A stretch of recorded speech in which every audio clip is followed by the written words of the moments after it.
That's just me. But so yeah, ground, meditate, and pray. Ground, meditate, and pray. And we got to get into a few topics today. Mystikal. Mystikal.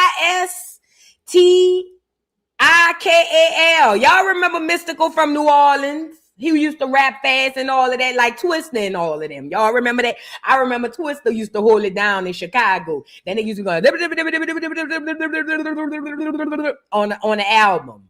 And then Mystikal came back and he started going, but his sound a little more understandable. Maybe, I don't know. I think Mystikal just had a little more character with his fast rapping. That's what it was. It's not that what's the boy name? It's not that he didn't have character, because he was cool. He really was. He was, in my opinion, the boy from Chicago is the best that ever do it, in my opinion.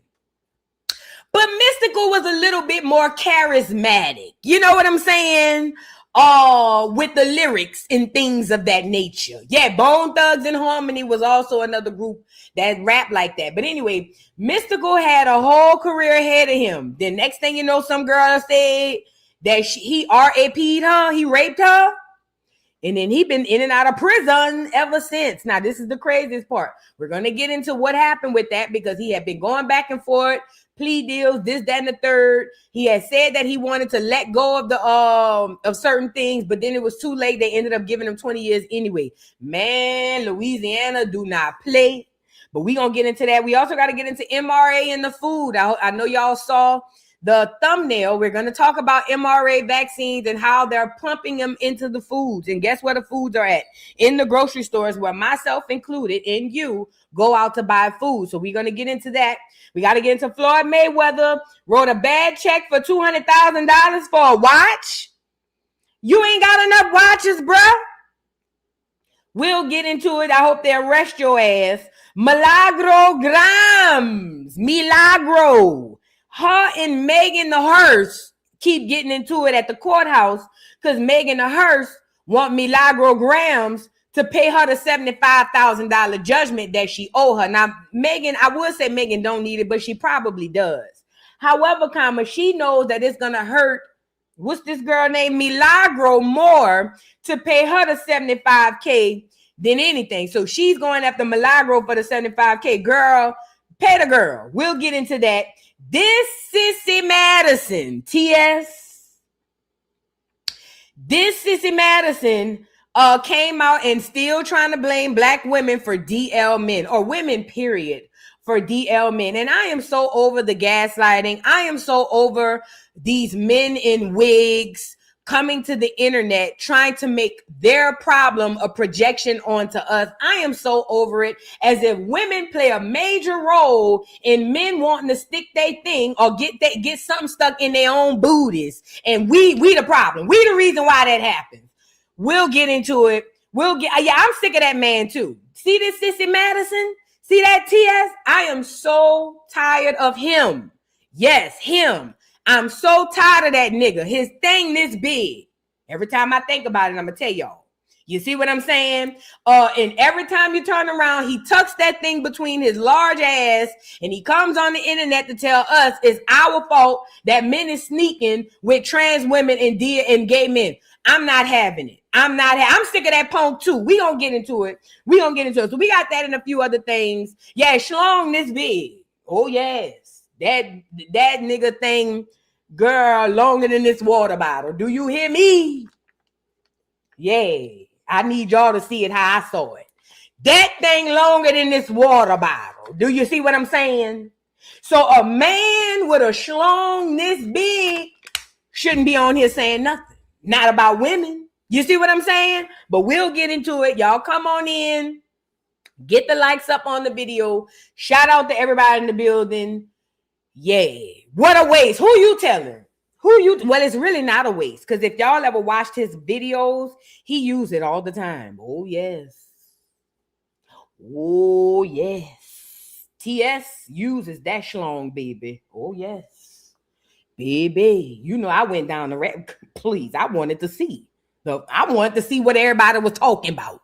And I went and did the research so I can come back and tell y'all. And baby, he gets it and he gives it. Oh, yes.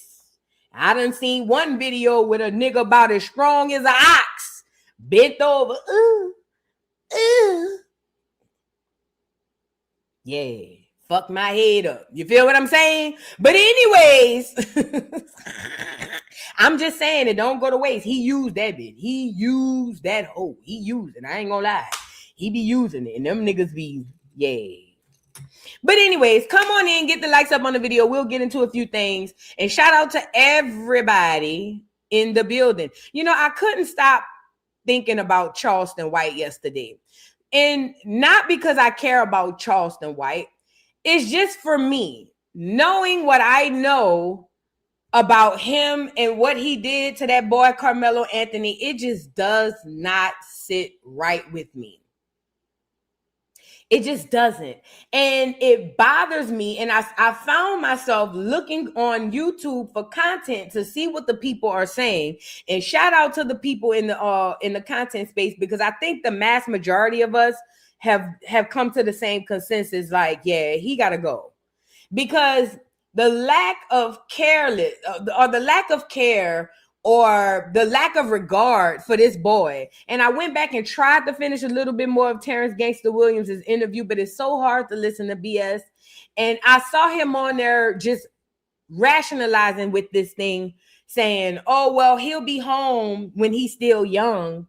It's almost like he's telling himself these things to make him feel okay with what he did. I am of the belief that Charleston White was an agent sent in there to feed Carmelo Anthony to the wolves. And I think that Charleston didn't have no qualms doing that, especially if they offered him money. And for that, and just that thought and that idea really been messing with me last night.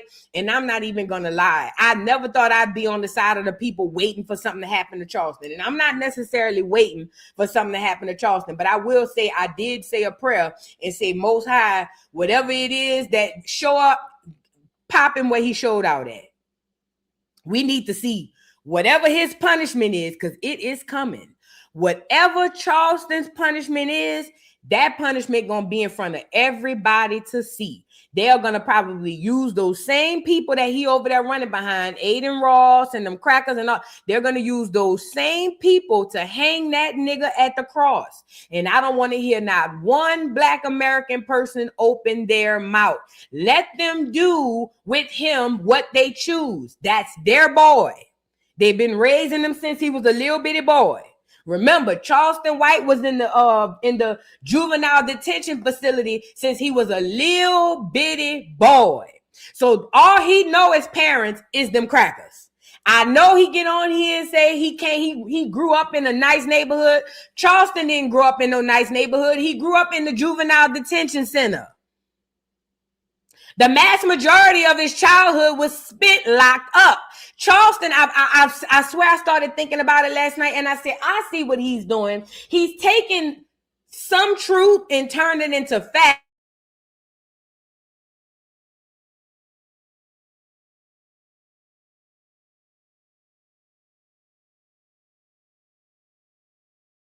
But he leaves out, oh, what didn't happen? It's my bad. But what Charleston leaves out is he went and found the lowest of the lowest Mexican woman who he was hoeing out, pimping out in the strip club, and she was selling coochie. This is the woman he was skeeting in every night and getting pregnant. But when he tells the story every day, he puts it to us as if he went and got a better option. He went and got the worst of the worst of the worst. Even the Mexicans didn't want his baby mama. That's who Charleston went and got pregnant. But I'm saying all that to say he likes to take these somewhat truths and turn them into facts for us so that we could think that he's this upstanding guy. Oh, I grew up in nice neighborhoods. No, nigga, you grew up in the juvenile detention center. That's where you grew up at. And on top of that, you ratted on them boys when y'all committed a crime together. Charleston is a cancer. And everything that he done, and this is the craziest part. Somebody said this too on the internet, and it made sense. There was like, it was cool when he was doing it to the gangsters and the rappers and the people that do bad in the community. It made some people feel like that maybe he was on our side. And that was the trick bag.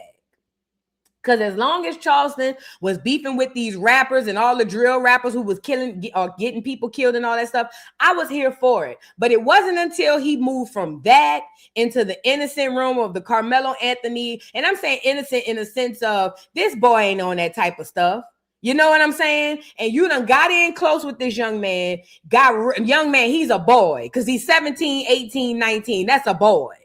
Charleston went and got the family's approval and their trust, and then he turned back around, got close to this baby boy, started texting this baby all back and forth, sending them books, acting like he cared. The whole time he was setting this kid up to get executed in front of us all. And I marked my word, and I thought about it, I meditated on it, and I prayed about it.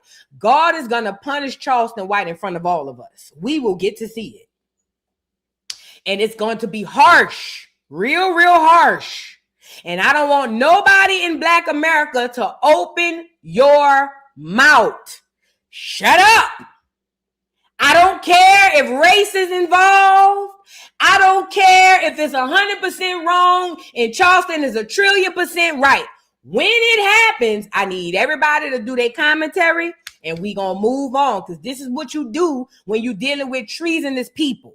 You see what I'm saying? The way he done sent this boy up the road for 35 years, and all he could surmise that to is, well, I'm making money, and I was the first one there, so screw y'all. And then it's the worst part. He gaslighting the F out of us by telling us, he keeps going on every interview he could to say that it was Black people's fault that this young man is being treated the way that he's treated. Let me say this. Charleston White is on that Terrence Gangster Williams interview saying that they cut Carmelo Anthony's hair. He said they don't even do that in the prison system no more, but they did it to him. He spoke about how racist and how horrible they are and heinous they are to Carmelo Anthony in jail. He said it, but then he surmised it all up. He's still young. He gonna get out. I mean, I remember when I went in and it was like this and it was like that, but he all right. He sold that kid up the road, and God gonna punish him. God is going, the universe, the ancestors, and God is going to have their way with Charleston White. And when, not if, when it happens, we'll Joce it over here. And I bet not hear Henry, slut, tramp, or bitch come over here hollering, he's still a Black man. No, he belongs to Aiden Ross. What they decide to do with their trash is between him and Aiden Ross. He's already marked his place in the sand. He's already told y'all he can't let his nephew Aiden Ross down. He can't make Aiden Ross mad with him. He can't disappoint him. So he done already told you what side he on. So when Aiden Ross and them Jews have their way with his cock-eyed ass, I don't want to hear nothing. As a matter of fact, anybody come on here taking his side, I'm blowing you down. I swear to God. Because my thing is this. It's one thing if things just happen to go one way. But that wasn't what this was. Charleston was a key, intricate detail and part in the reason why that family did what they did. And I keep thinking about the father saying, we did what we was told. We did what we was told. And all I can think about is, who is telling him? Who is the people telling him? And it's Dominique Alexander, and it was Charleston White. He confirmed it with all of the messages that he was putting up. So this family listening to Charleston and listening to Dominique Alexander, thinking that these people have their best interests at heart, and they don't. Dominique Alexander is an ambulance chaser, and he was looking for money, and Charleston was looking for clout and money as well. This man was set up from the beginning. And let me say this too to y'all. This is why it is so important to have a sense of self, to have a relationship with you. Because if you understand you, that little voice inside of your head will tell you when this ain't cool and that ain't cool, don't do that, don't do that. We have completely disconnected ourselves from that voice inside of our heads that warns us when danger alerts, right? We completely disconnected from it. So now most of us depend on things external, people outside of us, to give us the next move and tell us what to do. And this is how you get caught up. Let me say all that to say this, Black America. You shouldn't be looking to nobody for answers. You should get confirmation from people. The answers come from you. inside of you. Okay, that's each and every one of you. Nobody should be giving you answers to anything. The only thing you should be outside reaching for is confirmation. If you get in touch with yourself and you know who you are, yourself will never lead you wrong. And I think that that's the biggest problem I had with the Anthony family. They were so busy worried about what this person gonna tell them and listening to that person. Nobody stopped to say, wait, what are we gonna do that's best for our family? But I'm not gonna drag the Anthony family because they was done wrong. I'm gonna let them live. But I will say this, as far as Charleston, he will have his day. And like I say, for y'all, always go within for the answers, not outside. And stop telling yourself, well, I'm not a doctor. Well, I'm not a lawyer. Because what you do is tell yourself that you don't know what the hell you talking about. You got the answers, and you don't have to go to no institution to find the answers. It's all inside of you. Follow your inner compass. It's a compass because it gives you direction. North, south, east, west. You get it. Follow your inner compass. Each and every one of y'all. I don't care what situation you in. Trust you. And if you don't trust you, then I understand. But anyway, we're going to get into the show. Yeah, his hell is definitely coming. His hell, oh yeah, it's coming. And it's going to be in front of us all. Watch. It is definitely going to be in front of everyone to see. God is going to make sure we all see it. But speaking of God making sure we all see it, what done happened? Y'all leave these vending machine churn alone, bruh. Did y'all see this clear couple went and got a vending machine baby and the baby came back blacker than me? It says, clear couple who gave birth to black child following an embryo mix-up will raise the child as their own after reaching custody agreements with biological parents. It says, neighbors, there's an update in the case of a couple who discovered the baby they welcomed through IVF was not biologically related to them due to an embryo mix-up at a Florida fertility clinic. Let me say this too. That's not a mix-up and it's not a mistake. They're using these people for a social experiment if the people ain't already in on it too. Because this ain't the first time I done seen this, the second, third, fourth, or fifth. You got to keep in mind when y'all go down to these vending machines and y'all pick y'all babies and you think because you giving them your eggs, you don't know for sure that baby coming back 100% yours. Even if you pick the sperm, you do not know what you're going to get. It's like putting a quarter in that machine that drop down and pick up the toys. You don't know which one is going to grab. I'm not telling y'all who use this system to have children because they're incapable. I'm not talking to y'all. I'm talking to people who are opting in to selecting babies from the vending machine. Okay?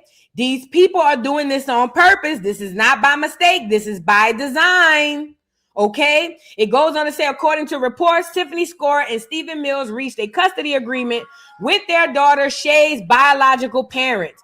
Under the agreement, Score and Mills will remain Shay's custodial parents and continue raising her as their own child. If you recall, the couple welcomed Shay in December 2025 and later learned through testing that she was not biologically related to either of them.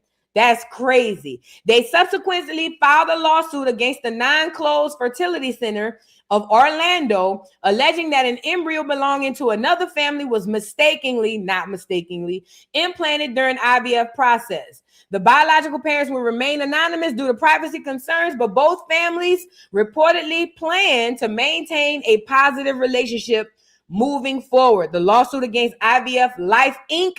and Dr. Milton McNichols remains ongoing. Let's get into the case, y'all. Y'all be careful out here, bro.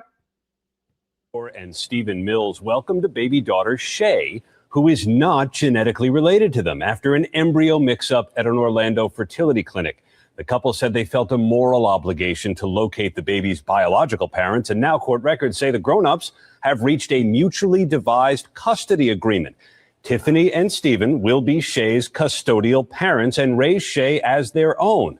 But they say they intend to continue to foster a relationship of friendship and trust with Shay's genetic parents, whose identity will remain secret. Tiffany and Stephen are suing the fertility clinic. They have found a different place to store their remaining embryo. The clinic said in a statement in January, "We will continue to assist in any way that we can, regardless of the outcome of the investigation." Tiffany score. Can I also add, you know how they're doing babies by IVF today?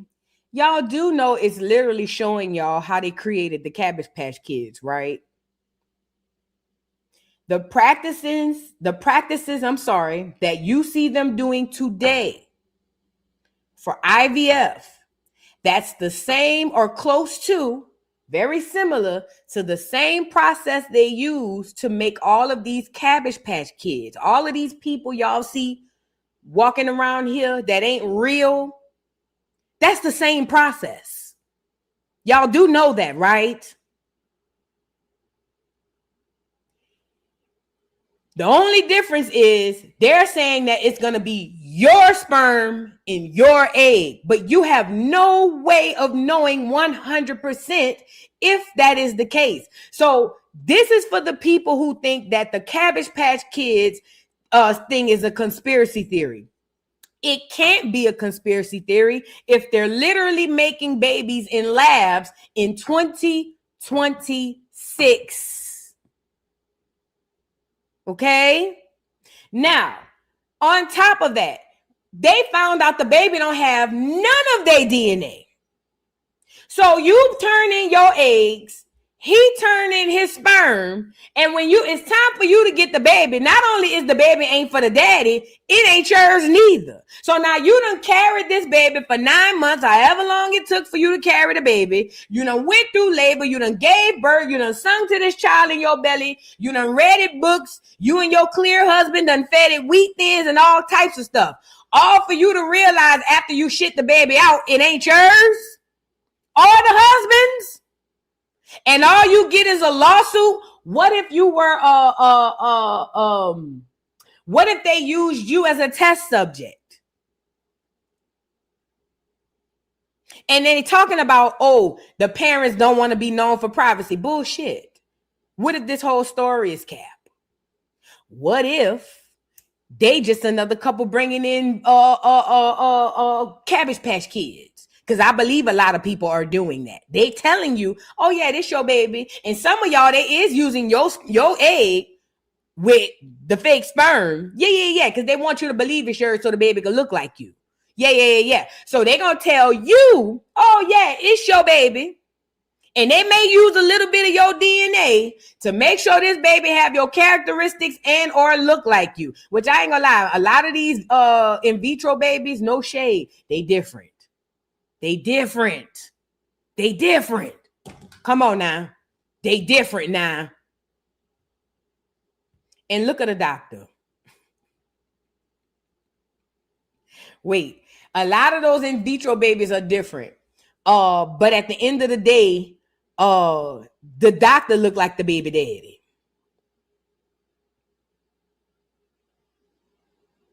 But they say, according to DNA, the baby ain't for the mama or the daddy. All I know is this: be careful, be careful, be careful. Some of y'all just rushing processes. Some of y'all are so caught up in social media where y'all and watch so much of the Real Housewives of Atlanta where y'all feel like y'all can plan y'all baby like y'all plan buying a house and plan buying a car and planning trips. Y'all can't do that, bro. You don't get to plan. God gets to say.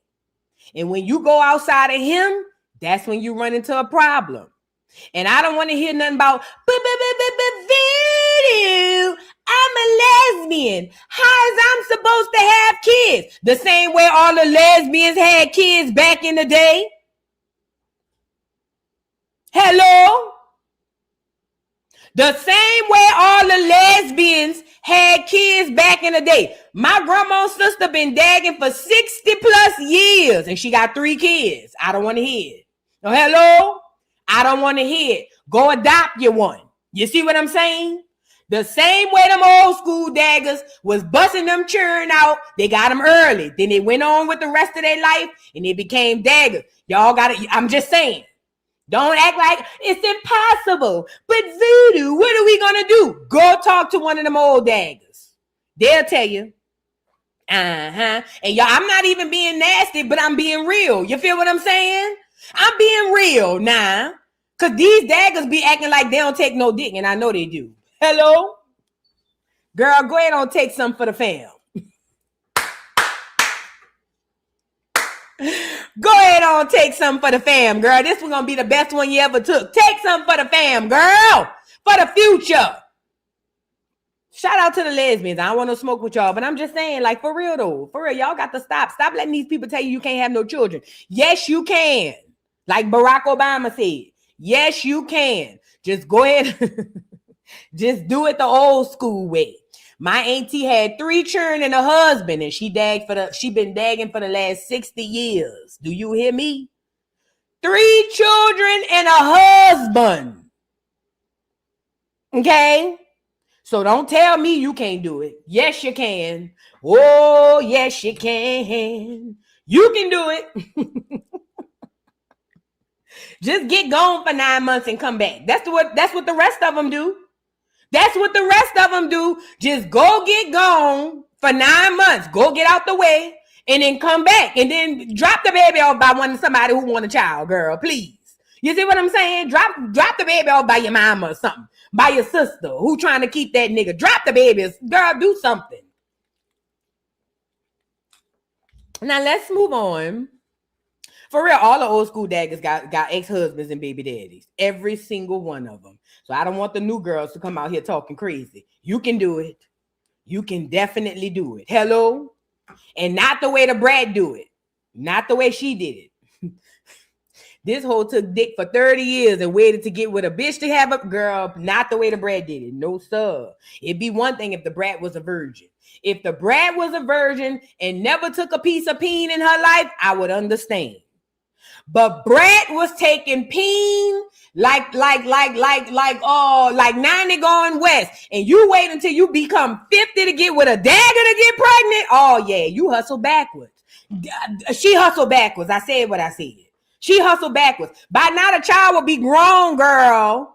The child will be grown on their own. You see what I'm saying? Yeah, no, not like we not doing what the Brat did. Something wrong with her. She'll throw it off. You know what I'm saying? She'll throw it off. Something wrong with her. We don't want to do that. We don't want to take dick for 30 years and then stop taking it and then go get pregnant. That doesn't make any logical sense. You know what I'm saying? That's just me. You know what I'm saying? But moving on. And she should have got pregnant by Allen Iverson. That should have been the baby daddy. She should have got pregnant by AI. They would have had him a little football, basketball player. That little nigga would be in the league right now. You see what I'm saying? Y'all not smart. And the Brat not smart. The Brat not smart. Because if I would have got pregnant by anybody, I would have had the best rapping, 3-point shooting ass little boy this side of Mississippi. I'd have let AI skeet off in me. Oh, yes. I'd have let him shoot the club up. Steady, are you ready? What's going on? What's going on? And she was with AI and he was in his prime. Girl, the way I'd have cocked them legs open and say, come on, AI, put it in me. I'm just saying the baby will be grown by now, successful. Girl, it just don't make no sense. It just don't. Now let's move on. Y'all be careful with them vending machine churn. You see what Candy little girl be doing her, huh? Let me stop. That little girl don't be doing nothing. I just, every time I look at her, I squint my eyes do. But moving on. Y'all look at T-Day. Look at Maxine Waters in the streets. Girl, Maxine Waters is in the streets at a parade. Now, you know, last time we seen T-Day, let me get her up here. Last time we seen T-Day was out there protesting the Department of Education because T-Day said they was trying to shut it down, and T-Day was out there asking for ID. Let's get her up here. Look them in the eye. Come on, hold your face up. Look at him. Let him see you. This is him. Look at it. What's your name? Tell us your name. Give me that ID again. Giving you the ID. I showed it to you. So what? I showed you the ID. You do what? I showed you the ID. Could you let me see the ID again? Huh? No. No? Will someone else ask him for the ID? Will you ask him for it? He won't let me see it again. You didn't see it. You didn't see it. They didn't see it. I didn't say it. I didn't share it. Let me share it. I didn't share it. So the last time we seen Maxine Waters, that was right after Trump won. She was over there playing security in front of the Department of Education. Well, I guess somebody done pulled her up from out of there, her and that old clear lady she was with. And now she marching up the street for a doggone parade. Now, I was thinking this had to be AI. But then as she kept getting closer, I said, this must be real. Y'all look at Titi.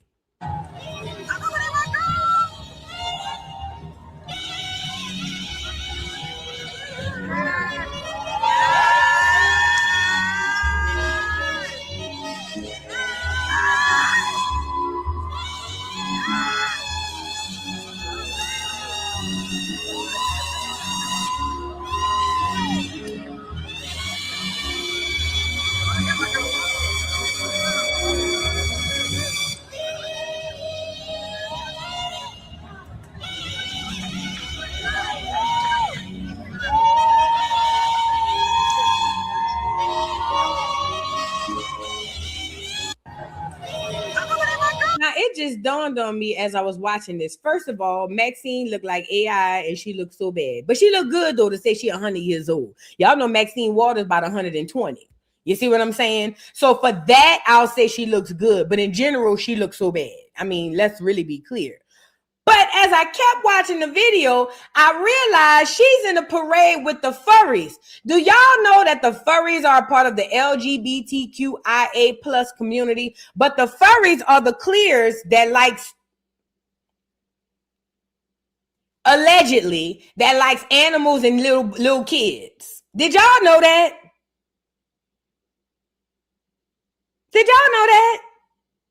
The furries, those people inside of the community, them the ones that's got everybody else afraid of what is to come. So the fact that Maxine Waters is walking ahead of them in a parade makes all the sense in the world. I just saw Condoleezza Rice give Young Miami props on her song. These politicians, I keep telling y'all, are placed here to screw you over. They are here to push the horrible things to you so that they can keep you stupid and dead. I didn't realize she was marching with the furries, but it makes sense. Because remember when Cardi B did WAP and all of the black people in politics came out and was like, oh, you're so brave. Oh, we love the WAP song. Bullshit. Okay. But anyway, Maxine Tita, you look so bad. Yes, you do. And if I was out there, I would have sent something out there to clip you, bitch. Yes, I would have. I'd have walked right behind you and put my feet up under the last bottom of your foot. Now, I wouldn't have did that. That's elder abuse. But I would have laughed if somebody else had did it. I'll go there. How about that? Tita, you look so bad. Let's move on. I definitely would have laughed if somebody else would have did it. Oh, yes, I would have. Yes, I would have. Oh, Lord. All right, now let's move on, y'all. Get the likes up on the video.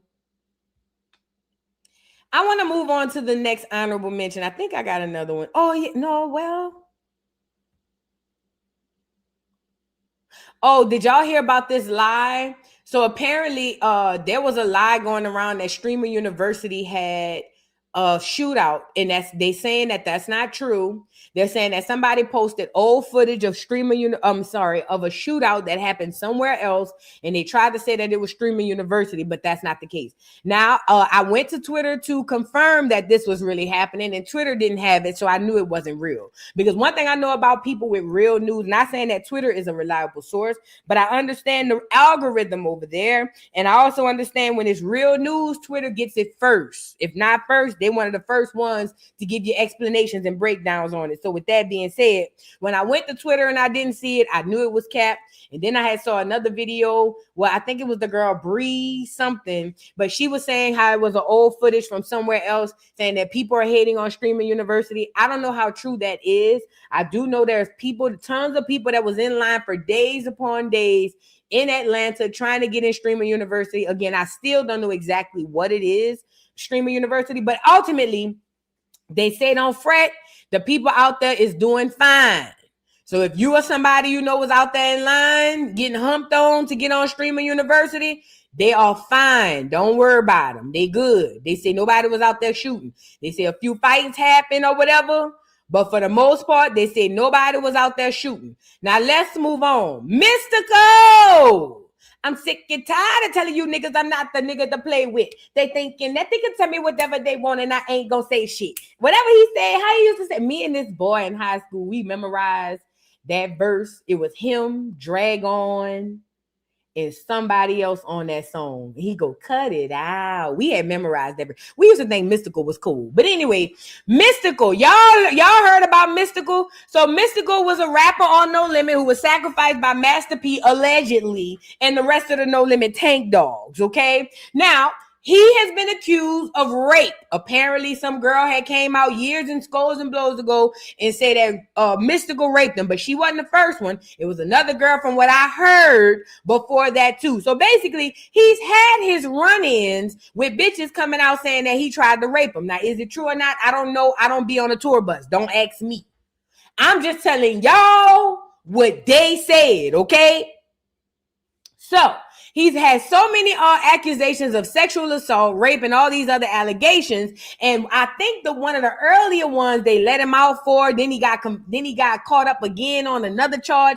It was kind of crazy. And I'm gonna be real. I'm gonna tell y'all what the internet say, and I'm gonna tell y'all what the streets say. The internet says Mystikal is a rapist, and whatever they say he did to that girl, he did it. That's what the internet say. But the streets say that that's not true.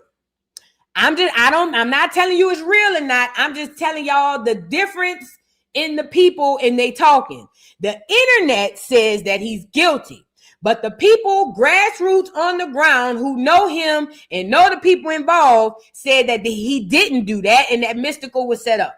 Somewhere in the middle, or maybe on one side of the spectrum is the truth. Don't get me the line. I really don't care. I'm just here to give y'all the news. But what I will say is, there was definitely a sacrifice that happened on No Limit Records. No shade me with the camel, but I keep telling y'all, labels sacrifice artists all the time. They literally go find creative artists so that they can sacrifice them for their gifts, for their intuition, for their talent, for everything. And you may not see it as such because you're looking with 3D eyes. Puffy has done it. Birdman has done it. Jay Prince has done it. Gucci Man do it every 6 months. Everybody signed to Gucci Man don't never live past the next year. Yet and still Gucci keep putting out albums. Gucci has done it. Master P has done it. They've all done it. They sacrifice really talented people in order to give them more strength. And you know what it reminds me of? Y'all put a 3 in the chat if y'all watch Space Jam. The first one, not the new one though. I'm talking about the old one with Michael Jordan and Larry Bird and all of them. Y'all ever seen that movie? Let me explain it to y'all. In the movie Space Jam, the power for these men who were regular men and couldn't have no talent, a lot of them, in order for them to get the talent that they had to touch this ball. And this ball, when they all touched the ball that Michael Jordan had, it turned these nothing ass Negroes into the best basketball players in the world. Okay, think about, how do I say this? Think about artists as the balls, right? And the label as the people holding it, or the artists on the label holding it, trying to get everything out of it. I hope I'm explaining this right. But basically, artists tend to be the ball while everybody get to put their hand on it and extract that energy, extract that gift, extract that talent. And they don't have to necessarily kill the artist. Sometimes you can get the artist to go poor. Sometimes the artist could go to jail. Sometimes the artist can die. It doesn't matter, but it's all still an energy shift, a way to destiny swap in a way, but not necessarily destiny swap, but a way to basically get your talent. And also remember, the mimic or the fake can't exist in front of the real because the real will automatically cancel out the fake. So a lot of these people get put in jail or killed because they can't keep them on the label if they're stealing from them. So I'm saying all that to say, I believe, I'll take Mystikal off the table. I do believe that there are sacrifices happening in the industry all the time where these artists are being sacrificed. And I think that Mystikal could possibly, because I don't know if it's true or not that he did that to that girl, but I believe he could possibly be one of those people. Now, why is this important? Mystikal went to jail, came home, went to jail, came home on different cases. This last case, I was kind of thrown back by, because the first article I seen, it was Mystikal saying that he wanted to extend the case. Hold on, let me look it up. The first article I seen, Mystikal was withdrawing a plea that he had or something like that. Let me pull it up. And then all of a sudden, the next day, they came back and said he had 20 years. I was of confusion. This Mystikal? Oh, this is old. The man right chill. What's up, Miami? What's him, baby? The big dog Mystikal in the building. Salute to the real ones, man. Look, it's going down Christmas night, baby. I'm going to be throwing down at the Pack Jam, baby. You know what I'm talking about. At the Doubletree Convention Center, man. December the 25th. Christmas, baby. It's going down. The big dog Mystikal, I'm going to be in the building, you hear me? What's up, Chico? What's him, baby? Nigga, you still wearing that tank around your neck? You a fool. Hold on.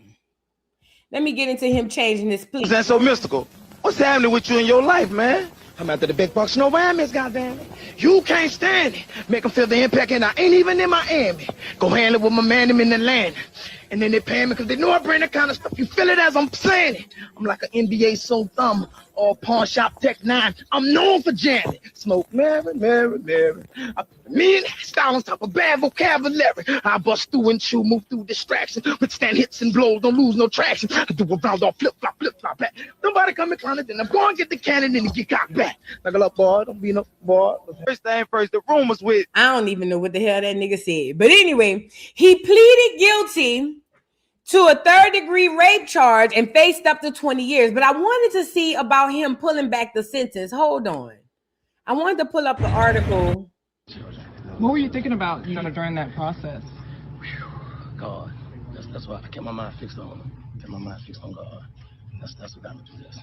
And my great legal team. And what's next? And this getting this behind me.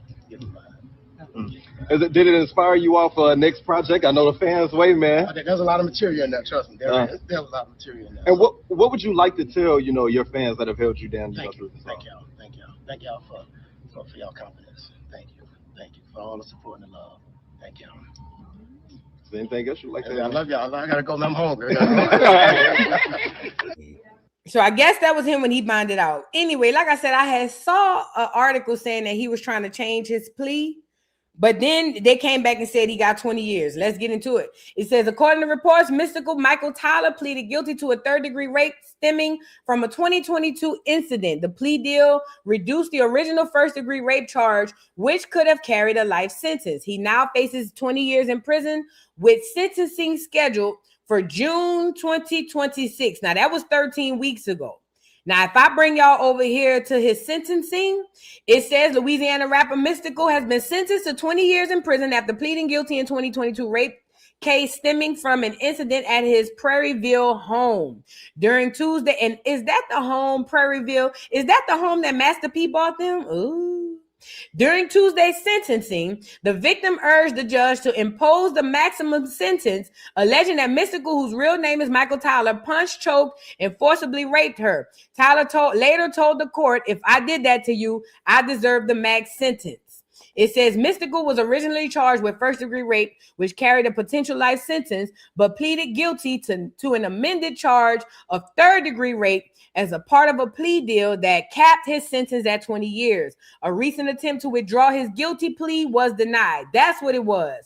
Upon his release, Tyler will be required to maintain his sex offender registration. So he pulled back his guilty plea, but then the very next day they gave him 20 years. But either way, Whoever the girl is showed up to court and said, give that nigga the max. And they did. They gave him 20 years. So now I don't know if he has credit for time served or whatever the case may be, but he is going back in for 20 years. And to be completely honest, we haven't really seen him out for real since prior to all of this stuff happening. Okay. And the reason why I asked if the house in Prairieville is the house that Master P bought is because y'all remember Master P buying all them niggas' houses. Remember, one of the things he prided himself on was he bought everybody on his label a house. I wonder if he had bad juju in the house that he bought for Mystikal. Because spiritual warfare is real. And if you understand that, then you know the closest or the easiest way to get to you is through your food, your home, your hair. You know what I mean? You know what I mean?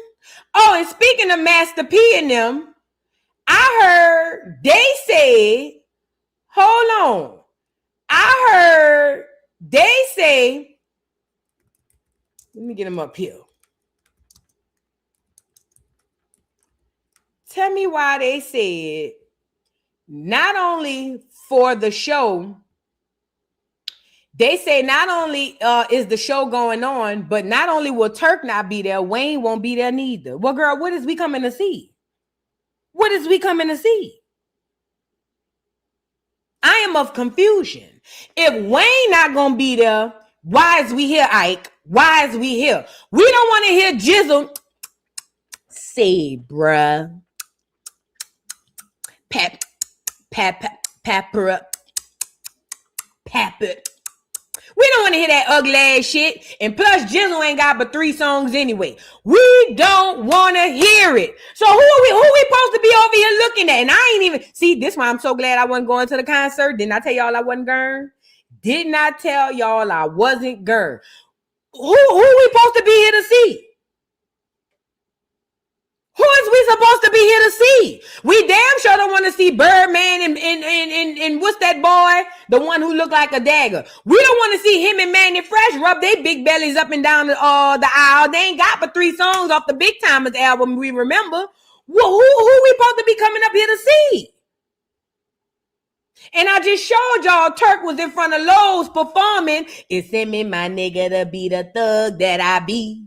It's in me, my nigga. You feel what I'm saying? No wonder my boy Turk was in front of Lowe's. Bro, y'all down bad for that. And also, let me say this. If you wasn't going to have Wayne, the least you could have had was the other 3 hot boys. The only other hot boy we want to see. No, there's only one hot boy we want to see without the rest of them. Well, 2. Wayne and Juvie. The rest of you niggas are supporting actors, and we don't want to see y'all, hear y'all, or find y'all without the 2 niggas that run the camp. Without Beyonce and Kelly. Beyonce is Wayne, Kelly is Juvie, okay? It's like having Destiny's Child there with just LaToya and LaTavia. We don't want to hear all that ugly ass shit. No shade, and I love LaToya. I don't know nothing about Tavia, but I like LaToya and her music and her albums. But we don't want to hear all that ugly ass shit. So I'm of confusion how this gonna go. All I know is this: Mystikal locked up. So I guess all they gonna have on No Limit side is what's that girl name? Mia X, looking like somebody auntie cooking gumbo or something. All we gonna have is her over there singing them old ass rap. We don't want to hear all that ugly ass shit. It was cute for the verses, but we not spending our money and putting our camouflage on to go out there and see you old ass niggas. Get them off of here. I couldn't believe that when they said that. Girl, not without Turk and Wayne. Who we supposed to be out there to look at? And look at Turk looking for money. Poor Turk. Turk, go to the Salvation Army. So ain't nobody hit back about the took.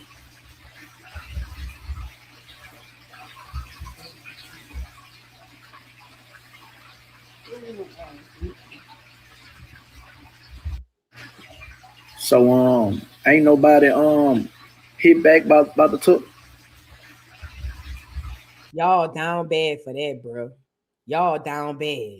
Y'all down bad. Y'all could at least brought Turk back to sing his 2 songs. You see what I'm saying? Y'all out of pocket. But at any rate, bro, if y'all going out to the tour, just know ain't but 3 people gonna be there. You gonna have to sing Wayne part. Y'all gonna have to sing all the Wayne parts. And the one part that we all know from Turk, I like him hot. Y'all gonna have to sing that part. Because Jizzle don't like Turk and he don't want to perform with Turk. So he don't want Turk on the stage. So y'all gonna have to come out. Make sure y'all listen to the albums. Get down there and download before y'all get to the concert. It's gonna be a lot of filling in y'all gonna have to do. Okay? So make sure y'all learn the album, relearn the albums because it's been years. Go relearn the songs so y'all can go back and fill in for Wayne and Turk. Because, child, ain't nobody gonna be there. At any rate, let's move on. I pull Turk. Turk the only one I feel bad for, bro. They doing Turk wrong, though. They doing them wrong. They don't have to do them like that. And that's that. You know what's crazy? That's BG. BG is all cool in with Birdman, and Birdman going with whatever BG say because he got his own stuff going on with Turk. But let me just say this, bro. BG, you're already out there looking like somebody old ass, dagging ass auntie. Nigga, you already look like your teeth about to fall out if they ain't already dentures. The grave you dig for Turk, you got to know you better bring 2 shovels because you're gonna dig one for yourself too, bro. Because that's what this is about. Jizzle, BG, is still mad with Turk, and because BG is mad with Turk, they don't want to let the boy on the tour. Allegedly. You see what I'm saying? But BG, be careful. Because that grave you digging for him, you gonna fall in it, bro. Let's move on. Speaking of digging graves, did y'all see Floyd Mayweather about to go back to prison? I don't know if you've ever been, but let's get into it. Floyd Mayweather wrote a $200,000 bad check. Now, I ain't gonna hold you.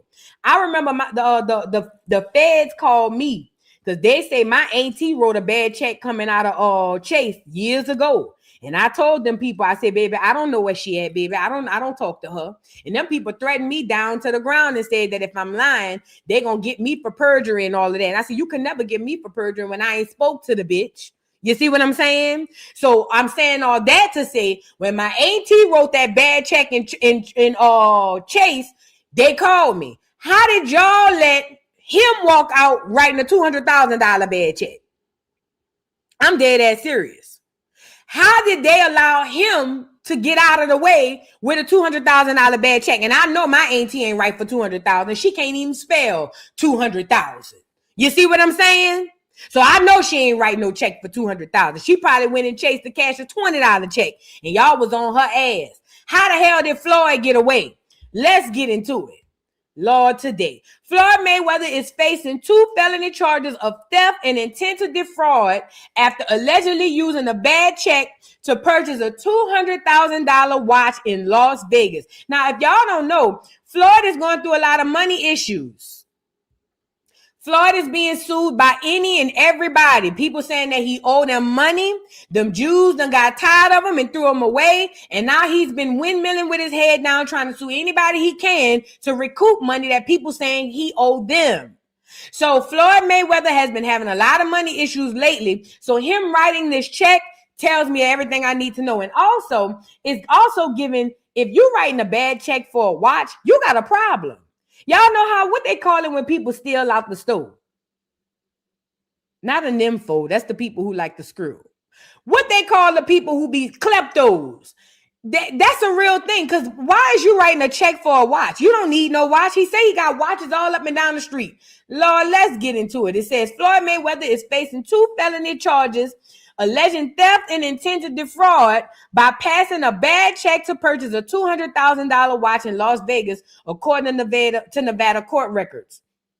Mayweather was not present for a Clark County court hearing Monday and was instead represented by his counsel.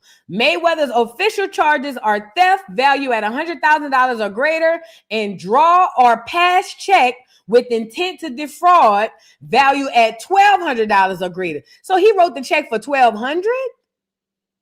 I am of confusion. Okay.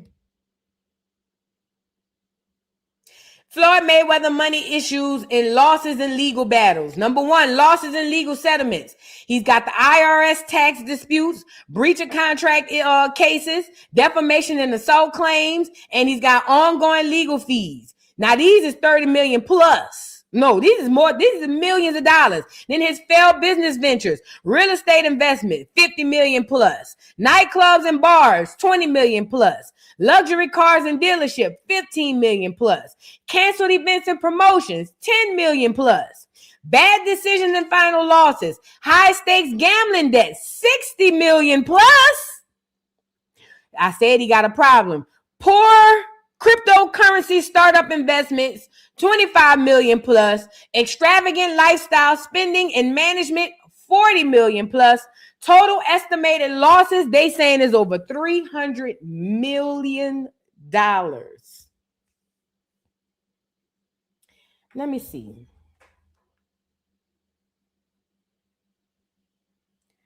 How much money was Floyd Mayweather worth in his prime? Floyd Mayweather's net worth during his peak boxing prime around 2015 to 2017 was estimated at $340 to $400 million. So now pause. Remember, we spoke about this. Who was the other people we talked about? Brad and Judy. It's all about living below your means. I don't care if you make $10 an hour or if you make $10,000 an hour. Life is about living very, very far below your means. That's the only way to not only remain successful or be successful, but remain successful. Okay? Now, if Floyd Mayweather is up to $300+ million debt, and in his prime he was only bringing home or clearing $300 to $400 million, then that tells you he lives so far beyond his means that any given Sunday, it's like watching a crack in a windshield. All it takes is the wrong beam of light and everything goes kaput. I don't care how much money you make. Life and success is about living below your means. If you make $1 million a year, you need to be spending less than $500K.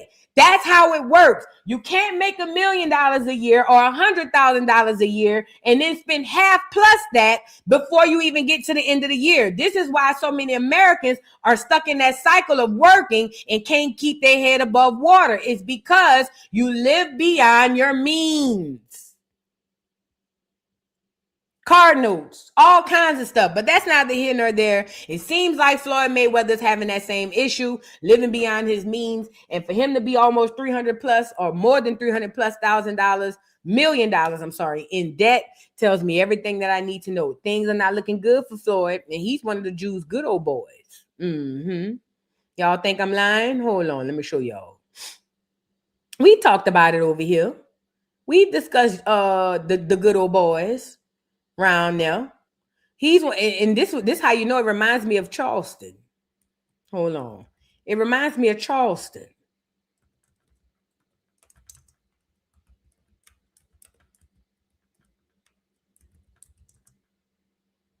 Oh, what did I spell, girl? What is going on? Sorry, y'all. Let me find this. Let me show y'all. The same way them Jews be having, the same way they be having Charleston all propped up. That's the way they had this boy propped up. You see what I'm saying? And I'm telling you now, whenever they done with you, they throw you out the dry. Hold on, let me see. What's the boy name? Charleston White. Let me show y'all. This is what they do. These people are very cunning, not smart, cunning.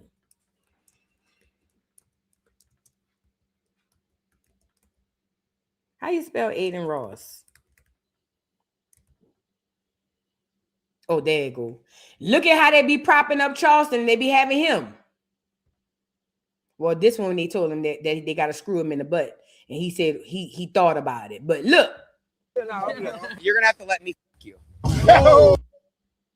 Yo! I'll get you rich. You want to make some money? That was crazy. Why are you thinking about it? You can in other ways. Just Yo, not nah. How can I sell my soul? I want to sell it. You're going to have to let me you. Yo! I'll get you rich. You want to make some money? That was crazy. Why are you thinking about it? You can in other ways. Just Yo, not nah. How can I sell my Yeah. The way that they have Charleston over here propped up, that's the way they used to have this boy propped up. And it worked perfectly for him. Look, you couldn't tell him nothing about them people. And like I said before, I'm not with you guys 10%, 50%. I will always be the voice for the people in Israel. I will always stand behind the country of Israel, the one and only Floyd Money Mayweather in Israel. I will always be here for you guys when you guys don't have a voice. We got to understand the play. If you understand the play, they only exist if they get us to buy into them being here and us being there. So the reason why these people go and grab us so that they can be a part of them, so that we can believe, first of all, there's allyship and there's not. But secondly, for them to be able to do what they're doing behind the scenes and we not know it, they keep a mascot like Charleston White or like Floyd Mayweather. They keep one of them in front of us so we won't see the play. But once they're done with you, they screw you. Or at least they offer to screw you like Aiden did Charleston. And it's the fact that he thought about it for me. I ain't gonna lie. How can I sell my soul? I won't sell it. You're gonna have to let me f you. Yo! I'll get you rich. You want to make some money? That was crazy. Why are you thinking about it? You can in other ways. Just Yo, not in that nah! You heard the white boy say, why are you thinking about it? Yo! I'll get you rich. You want to make some money? That was crazy. Why are you thinking about it? You can in other ways. Just Yo, not in that nah! Yeah. Anyways, Floyd, I hope they didn't screw you in the butt. They probably did though, because you won a lot of chips, okay? But hopefully they didn't. If they did, the chickens have come home to roost. Let's move on. Poor Floyd, I guess. Let's move on. Y'all get the likes up, child. Now let's get into Milagro Gramz beefing with, or not really beefing, they in a court battle.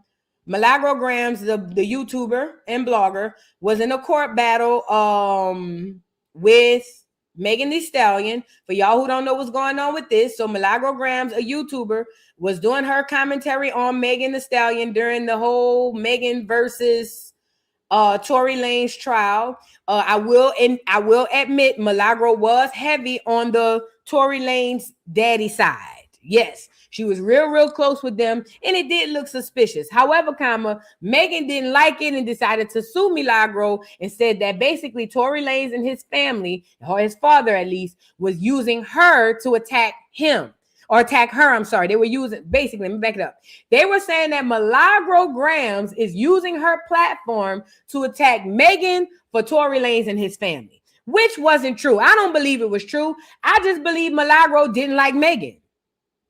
See, a lot of these celebrities believe that everybody's supposed to like them because they fan base like them, but sometimes people just don't like them. Like, I don't like Megan. I don't give two flying fucks about Megan Thee Stallion. As a matter of fact, I think the world was better when she wasn't here. You know what I'm saying? Before she became a rapper, the world was so much better.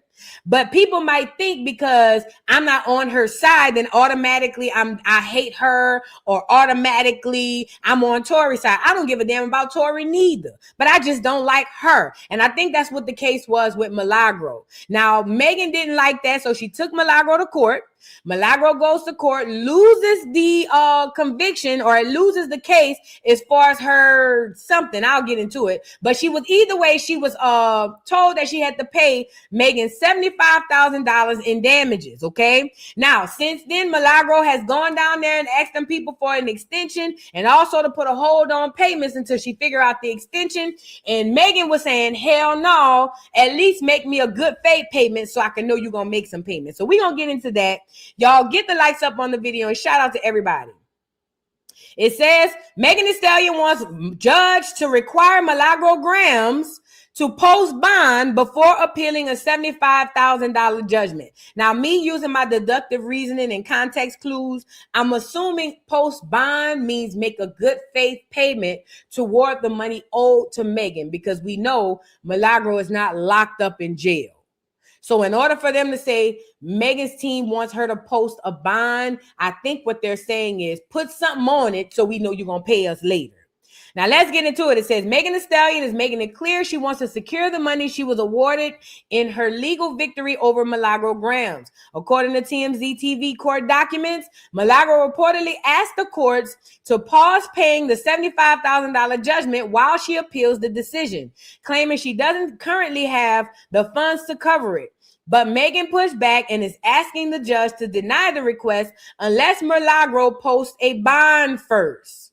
It says, as previously reported, a federal jury awarded Megan $75,000 in damages after largely siding with her in the defamation case connected to social media posts surrounding Tory Lanez and the aftermath of her shooting case. Megan's legal team argues that requiring a bond is the fairest way to protect the judgment while the appeal plays out. They say if the original ruling is upheld, the bond would guarantee payment. If Milagro wins the appeal, she would get the money back. In addition, the rapper's attorneys also argued that Milagro claimed that she can't afford to pay is actually more reason to require the bond, adding that she hasn't shown she has a strong likelihood of overturning the decision. So basically, Megan's attorneys are saying, hey, we get it. She wants to appeal, but she needs to pay us, make us a good faith payment so that we know she has intentions on paying. Because other than that, we don't think she's ever going to pay. This is what Megan's team is saying about Milagro. But Milagro is telling the judge and the courts, hey, look, I ain't got it right now. But until I figure it out, at least let me get a waiver on this extension request so I can get the extension and hopefully I can beat the case. According to Megan's lawyers, they saying, girl, you're not going to beat it. But you can't say that, Megan's lawyers. So anyways, Milagro and Megan are going back in court. Let me just say this. Megan Thee Stallion is only doing this to make an example out of Milagro Gramz. Megan Thee Stallion thought she was going to have a Cardi B and Tasha K case, and that just wasn't what it was. It would be one thing if Milagro was on here spreading untruths, basically saying stuff, defaming your character. But honestly, I don't think that she was. I think that we all saw the trial, or at least saw we saw the trial. Before this judge, there was another judge. Was it this one or the Tory Lanez? Either way, Megan's team has a way in with the politicians and the judges out there, and they pay, in my opinion, I believe they pay for these verdicts. Okay. And I believe that that's what happened between her and Milagro. Even though the court said what it said, I believe there was a paid for verdict. So anyway, Meg wants all her money while Milagro go figure it out. Now, I did get another update and I'll go pull that. And apparently that update sided with Milagro. Let's get into it. So let me put it down so y'all can see. So apparently the update landed with Milagro. Did I stop sharing it? My bad. I didn't mean to do that. So let's get into the update. Wait, was it this one? Yeah, it's this one. No, it wasn't this one. Which window was I sharing? Yeah, it's this one. I thought it was this one. Hold on. Let me grab the right thing. Oh, I see what I did. Oh, yeah, that's the one. That's the one. Okay. Damn it, I keep not sharing it. Let me share it again. Y'all give me a second. Sorry, struggle streaming a little bit. So the judge ended up siding with Milagro. Let's get into it. On the second appeal, or at least on the second part of the case, it says Megan Thee Stallion wants judge to require Milagro to post a bond before $75,000 judgment.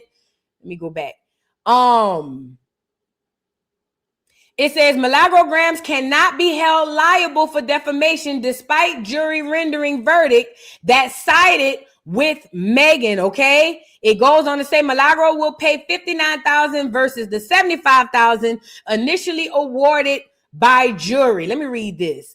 It says Megan is. I think this is the one I just read. Yeah, she's largely the defamation. Yeah, I think this is the same one I read. But either way, here's another update saying that the courts sided with Milagro and saying that she will only have to pay the $59,000 versus the $75,000. But either way, Megan says she wants something. And Milagro, girl, I don't know what you're going to do. I'm glad you didn't listen to Tasha K because we see how that worked out for her. No shade. You know what I'm saying? But ultimately, girl, I hope you get past this and figure it out. I don't know how much money Station Head paid because I know Milagro be mostly on there. But if it doesn't pay as much, then I can see why she's appealing. But either way, girl, figure it out, I guess. I don't really have much advice for you. But I do know Megan is being petty. Megan is being petty. Megan didn't like that the rest of the world outside of the hotties wasn't siding with her. Megan and Rock Nation, in my opinion, are a bunch of bullies who bully a lot of people in the industry with their connections. That's just what I believe. I don't know if it's true or not, but from what I've seen, Megan Thee Stallion, along with Rock Nation, are a bunch of industry bullies. They get all the right people in their pockets and they bully people. Rather you believe Milagro is right or wrong, I'm just speaking in general about them and what they do, okay? Did y'all see this before we get into this, Sissy Madison? Wait, let me read a couple of super chats. Y'all get the likes up on the video, please, and thank you. Thank you, the Yellow Thundercat ENT. Thank you so much for the super chat. Says, Vu, I always say, universe, show me what I cannot see. And if it's for me, let it be. If it's not, let it be gone as I ground. I love that. Thank you so much for sharing that. And yeah, seriously. And guess what? The universe will show you. Thank you, beautiful. I appreciate you. And thank you again for the super chat. Says Miss Voodoo Doll and the best fruitful tree out here. Aw, thank you so much. Y'all get the likes up on the video. Thank you, Boo. Thank you, Boo. What you cooking? Thank you so much for the super chat. Says, meanwhile, Master P is about to go on tour. For what, P? We love you, Vu. Oh, I love you too. I don't know why. You know why P going on tour? Because he's desperate. Master P is desperate. He wants so bad to be in this industry. Why you think he been pushing that poison to us for all these years? Oh, yeah. Them rap snacks, that nasty ass cereal, all that poison he been selling to the hood. Boosie too. All y'all eating that nasty ass shit, that cancer-filled ass shit. He done put his time in, and in my opinion, Master P believes he should be back in the industry and he can't get back in. So I believe that's why he's using cash money for the tour, because nobody's checking for a No Limit tour. And this is no shade, but it's the truth. Ain't nobody checking for no Limit tour. Nobody.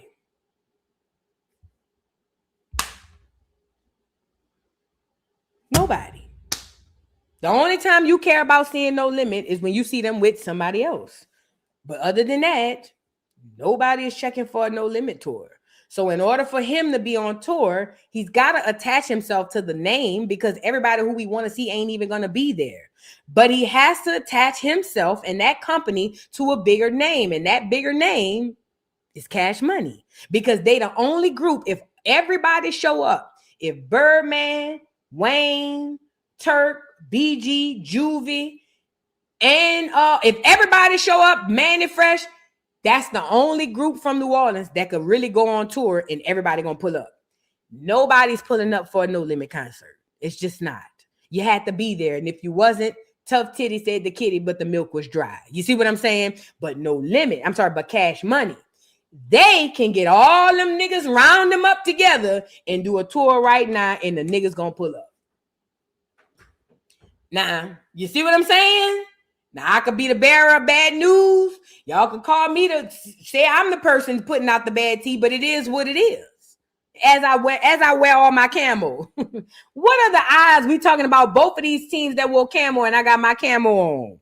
You a people chaser, you got your block on fire, remaining a G until the moment you expire. You know what it is. You see what I'm saying? I felt a little juvie come on, but anyways, yeah, that tour gonna be trash. Thank you, boo. What you cooking? Thank you so much for the super chat. Says Mystikal son is taking the torch. He's dope. That nigga trash. I ain't gonna lie. I heard him. He trying to sound like his daddy. He horrible. I gotta say that part. I wanna lie. I do. I wanna lie. I wanna come on here and say Mystikal the boy is gonna pick up where Mystikal left off, but I'd be lying. That nigga trash. Say what I said. No shade, but it is what it is. He trying to sound like his daddy. he light skinned. It just, no, it's trash. I'm sorry, but thank you so much for the super chat. I wouldn't recommend it. I'm just being real. You know what I'm saying? I'm being real. Y'all think I'm lying. Let me go pull it up because now y'all gonna think I'm just hating. And I do be hating sometimes, but I ain't hating this time. Let me show y'all. Hold on. Y'all think I be lying to y'all. I be telling y'all the truth. I don't be lying to y'all. I might come on here and say some crazy stuff, but it don't be lies. Hold on. Mystikal the boy. Let me go pull him up. No shade. Now I'm gonna let you see. And then you come tell me. You see what I'm saying? I'm gonna let you see. Yo, I don't even smoke when I'ma hit this shit. I got road rage, bitch, flick me out. Gotta go get this bitch. Break a deal or not, nigga sign or not. Can't nobody fuck with me. I won't. He trying too hard to sound like his daddy, but he's not his daddy. Even though he got the cadence of his daddy, the voice of his daddy. It's like Michael Jordan Jr. trying to come out and be Michael Jordan. Like, nigga, we already got your daddy. We don't need you. You know, it's just giving me, I smell smoke. You know what I'm saying? It's just giving me, drag on, you know, Cash Money, DMX and them collab. You know, it's just, no, and let me take that back. He not trash. I shouldn't have said that. He not trash. He just not the greatest. Let's move on. Y'all get the likes up, though. For real, for real. Get the likes up on the video, though. Y'all already know what it is. Get the likes up on the video. Thank you so much, Azure TV, for the super chat. Says, bring back Silk the Shocker. You know, I used to have a crush on Silk with his little little autistic ass. Mm-hmm. I just thought he was so cute. Probably because he was brown-skinned and he was tall. See, I didn't know what I liked it back then. But I used to love me some Silk the Shocker because he was brown-skinned and he was tall and he looked like he played basketball, but he didn't play no basketball. That was crazy. I was so ignorant and young and stupid. Huh? Why would you like a nigga who looked like they play basketball but don't play basketball? That's so dumb. Like, but I did. That was what attracted me to him. He was tall, like he know how to play, but he don't play. He do look good still to this day. I believe, in my opinion, I think Silk was the most handsome of all the brothers. And I think C Murder is a cute dude. Take away the murder. Take the murder off of C, and Corey is a cute boy. Take the tattoos, the drugs, and the murder away, and I think he's a cute young man.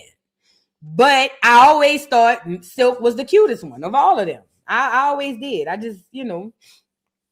He was Blueface before Blueface. Somebody say he was the Blueface before Blueface. For sure. For sure he was Blueface. Now let's get back into it. Now we're going to get into a little education right quick before we hop off the TS. No, matter of fact, let's get into TS Madison. Then we'll hop into some education. Then we'll get into the mRNA. So I want to get into this sissy Madison. TS. Y'all know I'm not a fan of the T or the S. T.S. Madison is a nigga in a wig. Let's really be clear about that. This is a man. I need everybody to understand what we saying around here. T.S. is a man with a schlong this big. I've been a woman for 43 years. I ain't never seen a woman with a schlong this big. This sissy Madison is a nigga, okay? Now, until one of y'all go find me a woman with a schlong the size of T.S. Madison, this sissy Madison is a nigga, okay? That's a man. I don't give a damn what he presents as. That's a man, okay? Now, I told y'all I believe this sissy Madison is an agent placed inside the black community, the LGBTQ community, and the black community to cause confusion and division. Let's think about it.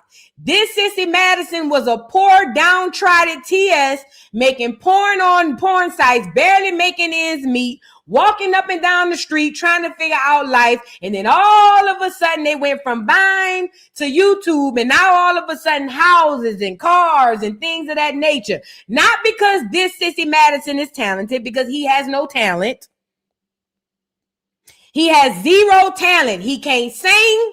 He can't rap. He can't act. He can't do nothing. So he just one big old sissy. Okay? So he has nothing to allow him to have the amount of success that he has, yet and still he has all of this success. And not only does he have all of this success, he's got the ear of black women, and I hate that. Because there's so many women who worship men so bad that they don't even realize they'll rather worship a punk and a sissy and a TS if that means they're closer to a nigga. I believe this Sissy Madison is an agent placed in the community, like I said, to cause confusion and also to cause division. That's why every time that nigga open his mouth with his wig on and his fake titties, he always talking about black women. Women. Ain't nothing but a misogynistic big dick nigga in a wig. Okay? Now, I told y'all I believe he's a paid operative, paid well. That's how, remember, these all are nothing but a bunch of pyramids. They get one at the top, pay that one good, and make that one go recruit a whole bunch of nobodies at the bottom and let them perpetuate the bullshit while the person at the top get paid the most. So this Sissy Madison is the TS at the top of the pyramid that recruits all these other TSs. What's the other one? The one who was in and out of jail. Drop down in the comments.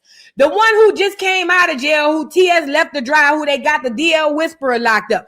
All he do is recruit other TSs, a few lesbians, and a lot of the gays to repeat the bullshit that he's being fed. Because remember, TS Madison gets talking points allegedly. It's not like these are TS's thoughts. I believe that these are thoughts of the people that run that puppet, TS Madison. And every time you turn around, we don't hear nothing from him. But whenever we do hear from him, it's him trying to put blame on us. He is, and I don't care if you're part of the LGBT community anyway. I'm telling you now, you better stop identifying with these labels, because that's going to screw you. It's going to fuck you up. These labels, y'all gonna be so, oh, these is my people. And these very people that y'all grouping yourselves into are going to screw you.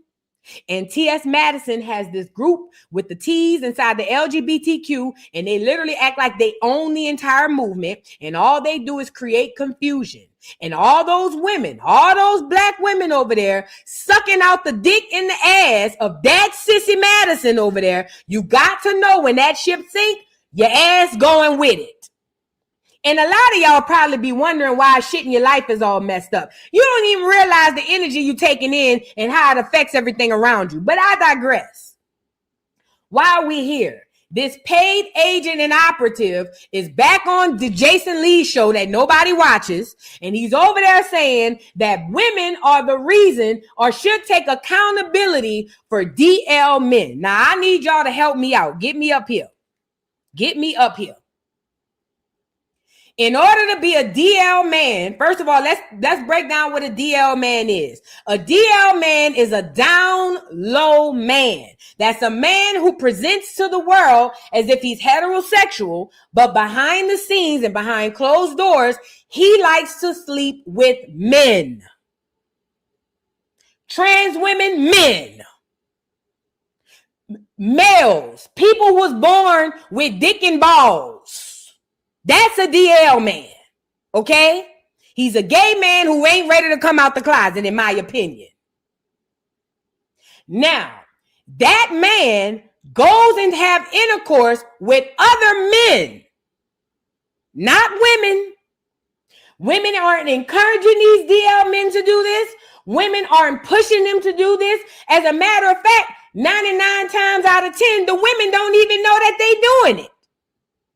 But somehow, some way, when a man decides that he want to play like he's straight to the world, but go get dick behind the scenes, now all of a sudden it's the woman's fault. And you know what's worse? it's not bad that TS says this. I mean, that's bad within itself. What's worse is there are women who agree. Mind you, you don't have nothing to do with this man lying to you about sleeping with men. You're not making him do that. You didn't cause it. You didn't make him do it. You didn't cause it. You didn't ask him to do it. It'd be one thing if you said, babe, we want to spice up the room a little bit. Let's go get a man. And then he starts screwing men. That'd be one thing. But women are not telling men to be DL. We not even encouraging. Most of the time, we don't even know. But when you dealing with trans women, DL men, niggas in wigs with dicks, because that's what they are. When you dealing with them and they don't want to take accountability for them sleeping with these DL men and they want to put it on us, then this is where we land, right? Because we got T.S. Madison, the very men that DL men creep with, is on the internet saying it's our fault. Why? And then try to gaslight us and do the reverse psychology and say the problem with us is we don't want to take accountability. Mind you, most trans women sleep with DL men. Argue with your mom, bitch. Most trans women sleep with DL men. It's a fact. Because even the gays don't, I ain't gonna go there. Y'all gonna make me start a beef between y'all. I ain't gonna go there. But even the what I was saying, yeah, even all the DL men sleep with other gays and other trans. That's who they be sleeping with. But somehow it's our fault? No, can't be. Let's let T.S. Madison tell us. And remember, this is a paid operative. All T.S. is here to do is to cause confusion and to make us, first of all, to get us to buy into this trans thing. Because remember, I told y'all, shout out to my black people in the LGBT community. This ain't about you. This is about transhumanism.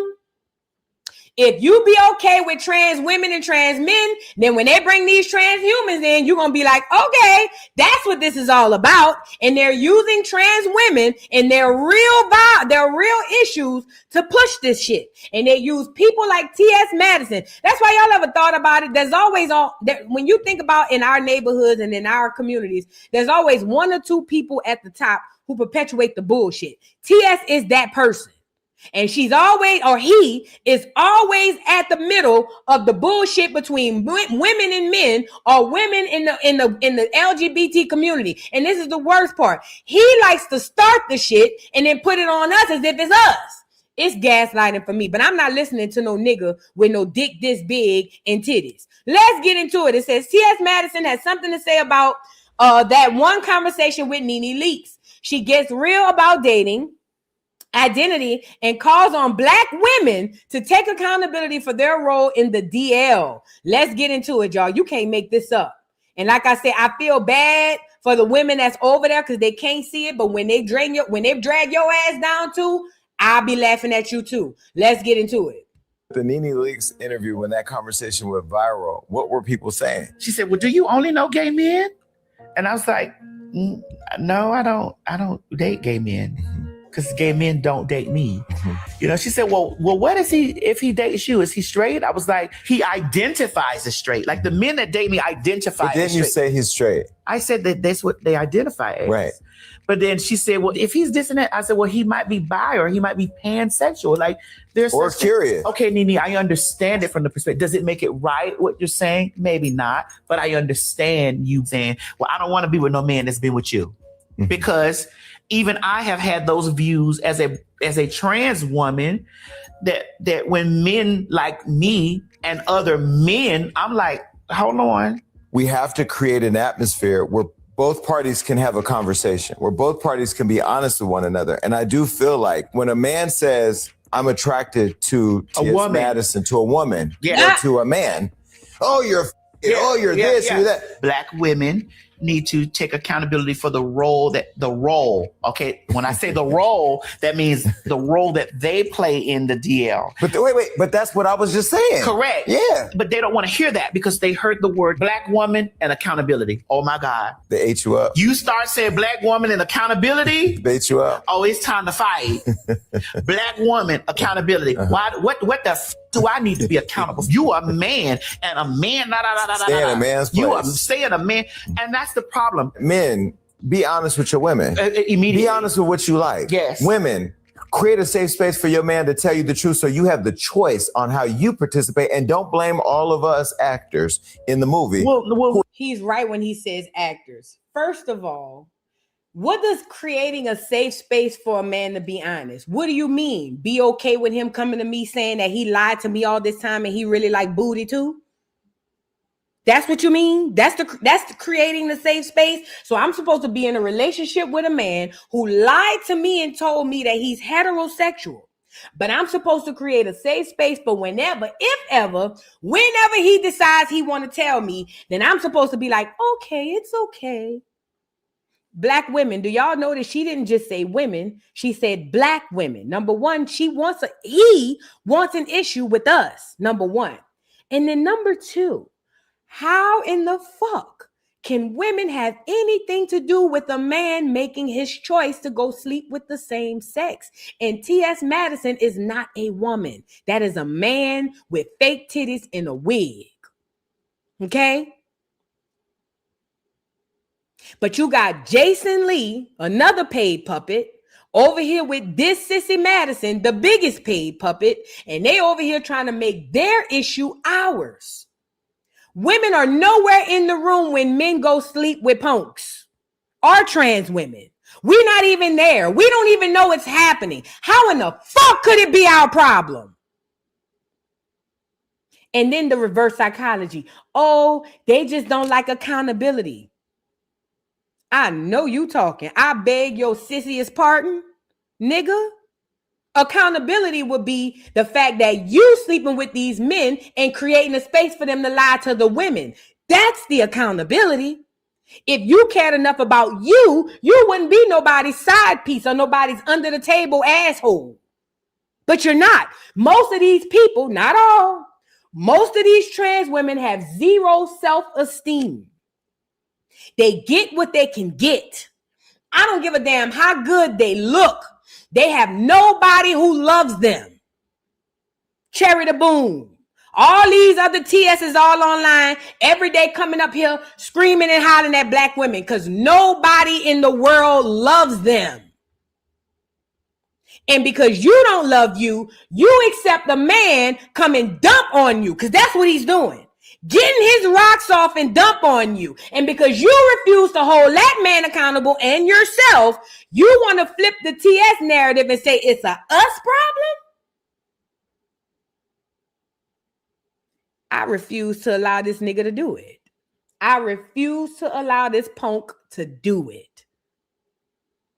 You the one laid up with the nigga when nobody know about it. But it's my problem and my fault. And I'm supposed to take accountability. This is another cancer. This cancer ain't no different from the Charleston cancer. It just shows up differently. But this cancer is the same cancer that Charleston White is. Y'all just haven't caught up yet. You just haven't caught up yet. We're showing up and playing our part. Listen, let me tell you something why I never, ever really get mad at homophobes and transphobes. Baby. You see it again either in your kids. You see it again either somewhere down the line. Your husband comes out. Something happens. So I guess they want us to have trans because we all got gay family member and friends. So I don't think that that's an issue. They try to make this trans issue and gay issue, and it's not.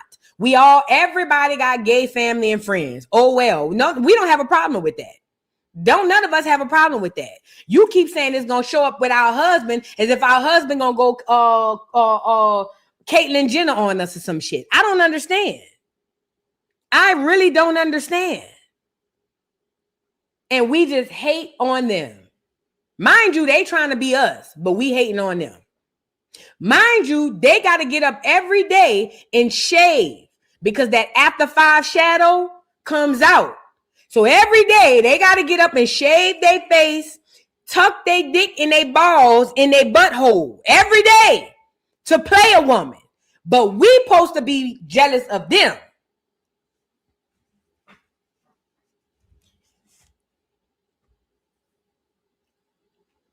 If any of now, let me stop because I'm gonna go full. Let me just say this, bro. Matter of fact, I wanna respond to one more thing that she said or he said. I gotta stop calling them she. Let's get into it. Interview, when that conversation went viral, what were people saying? She said, "Well, do you only know gay men?"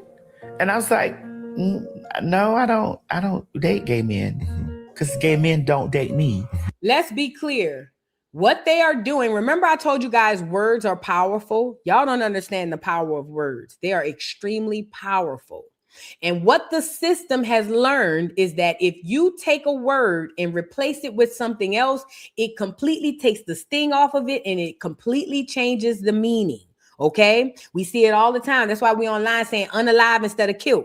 Not me, I'm going to say it. You see what I'm saying? But they understand that if they switch words out, then it takes a lot away from it, right? So T.S. Madison, a man, is saying that he does not date gay men. Gay people, in order to be gay, it's the same sex have to be with each other. This is a man sleeping with another man, and he's on the internet saying that these men are not gay. And the only reason he's saying that is because it also plays into his delusion that he's a woman. It's a big Jedi mind trick. This is why they will tell you, oh, the men I sleep with aren't gay. Because if they say that they're gay, then they have to admit that they are men. And they don't want to do that. So in order to keep and make you believe that they really believe they women, they'd rather relabel these men as heterosexual when they are not. And also, let me talk about how it affects the heterosexual community. When you take the DL man who you know is DL and you dress him up as heterosexual and present him to the world as heterosexual, now you're muddying the waters for the women who are dating heterosexual men. But remember, a lot of these sissies in wigs don't like women no way. A lot of them don't like women, no way. So if you let them tell it, they want for all us to be gone and it just be men and sissies. If you let them tell it. You see what I'm saying? So they don't mind messing up the relationship between us and the men because so they can have all the men to themselves. All the men who don't want them. All the men who don't want them. That's why most of the TSs you see be lonely AF. They don't have nobody.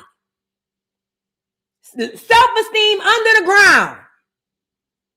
And all they do every day is tuck their birds, come on the internet, put a wig and some makeup on, and try to gaslight black women and say it's a us issue. It ain't never been a us issue. It's a you issue. It's you and the niggas you fucking on the low. That ain't got nothing to do with us.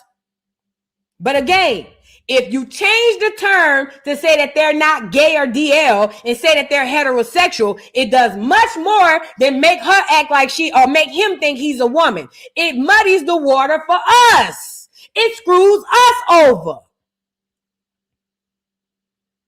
This is an agenda you're dealing with here. This is bigger than T.S. Madison. This is an agenda you're dealing with right here.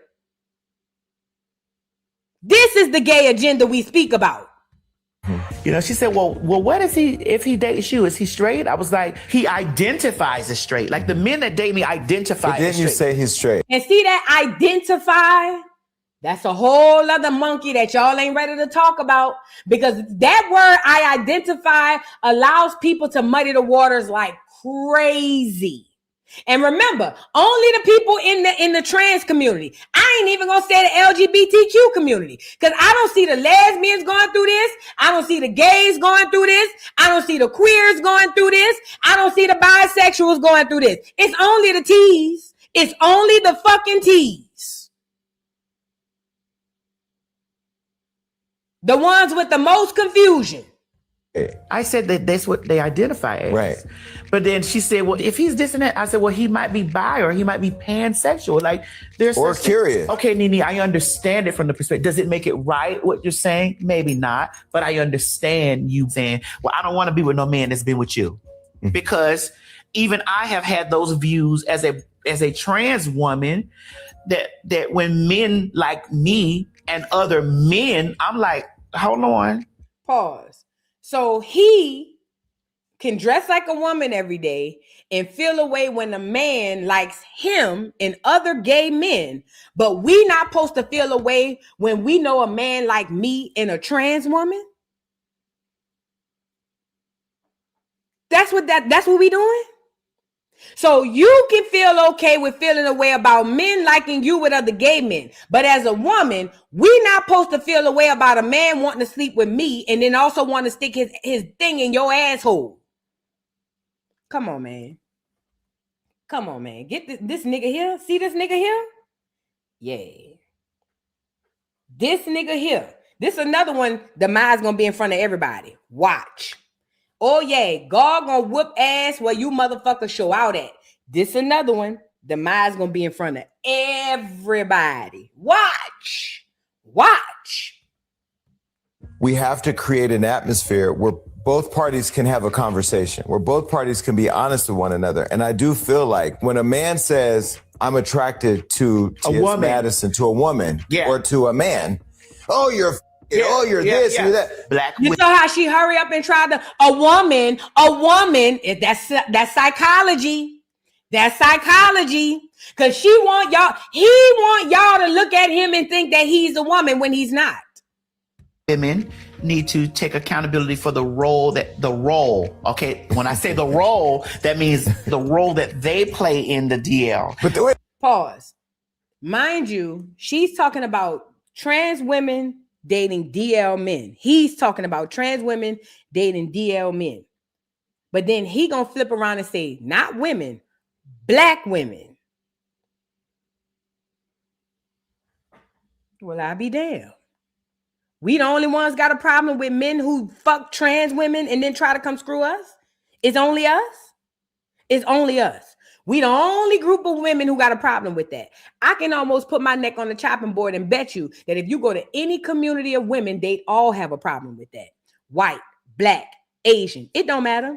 I can almost guarantee that you can take the women out, even out of the smallest village with no doggone social media and internet, and you ask them, I'm pretty positive we all have the same issue, but it's not about a divide between women and trans women. See, I don't hear this shit amongst the clears. I only hear it amongst us. And that's what T.S. Madison's job is, to create the divide and cause the confusion. That's why this is crazy, because I see he has that podcast over there, and I see nothing but women in the comments. I don't understand how y'all can think that this man cares about you or have your best interests at heart when every chance he gets, he's speaking ill on black women. Not all women, black women. Not all women, black women. And y'all the only ones over there supporting this nigga. Y'all the only ones over there supporting this nigga, and a few gays. It's 90% black women, a few gays, and a couple of in-betweens. But for the biggest, most part, it's nothing but black women over there supporting this nigga. And every time he get a thing in front of his face that ain't a dick, he start talking and he start putting everything on you. And you still show up there every day. Hey, TS, you male-centered bitches. You hoes so keen and so wanting to be up in a nigga face. It don't even matter if the nigga think he a bitch. Y'all just won't be up under a nigga. Weird ass hoes. There's no way I could watch somebody who continuously drag me. It doesn't make sense. Male worship. That's what this is. The same male worship, it just shows up in a different way. And this is the worst part. They won't even be able to see it if I told them. If I showed them, they'll tell me I'm lying. But that's all it is. That's all it is. Male worship. You can't get a man to love you at home, so you rather log in every day and be up under this sissy Madison. I get it. Weird ass hoes. Maddie Ma this. Maddie Ma, I wish one of you bitches would come over here with that ugly ass shit. I'ma send you back over there crying to that nigga. A bitch over there can't tell me nothing. A bitch over there listening to T.S. Madison, ho, you can't even stand next to me. You can't tell me nothing. Because, bitch, I already know something wrong up here. But again, like I told y'all before, the whole purpose of this sissy Madison is to create a divide and cause confusion. That's his whole bag. That's his whole bag. And I don't give a damn how many of them punks come on the internet with a wig and swear to God, black women is just jealous. And swear to God, black women is just hating. And swear to God, black women, ain't nobody jealous of you, punk. The fuck we gonna be jealous of you for? We don't have to talk when we get up in the morning. Jealous of you. We don't have to go buy the titties. They come already with us. Yours sold separately. Fuck we gonna be jealous for?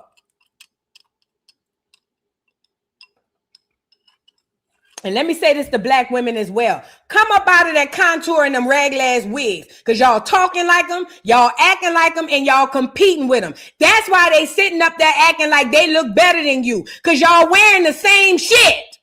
The same lace front, the same contour, the same fake titties, the same fake ass. That's why y'all look just alike. And that's why they think they part of your competition. Come out that shit. And then let them niggas pull up with their widow's peak. Come up out of their shit. All that BBL and lace front, that's TS shit. That's gay shit. No shade, but it is. All of that is them. That's why they think they can compete with you. Because you look just like them and following behind them.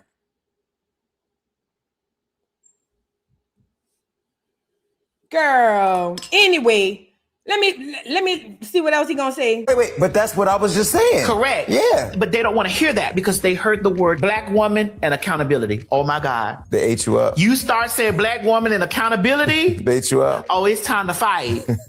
Black woman, accountability. Why? What the f do I need to be accountable? You are a man and a man.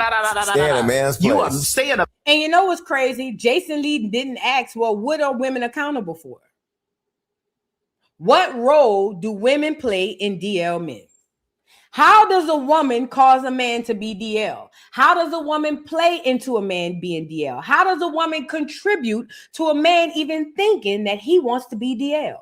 I bet you none of them ask that question because it's not about the answers. It's about confusion. It's about a whole bunch of crap.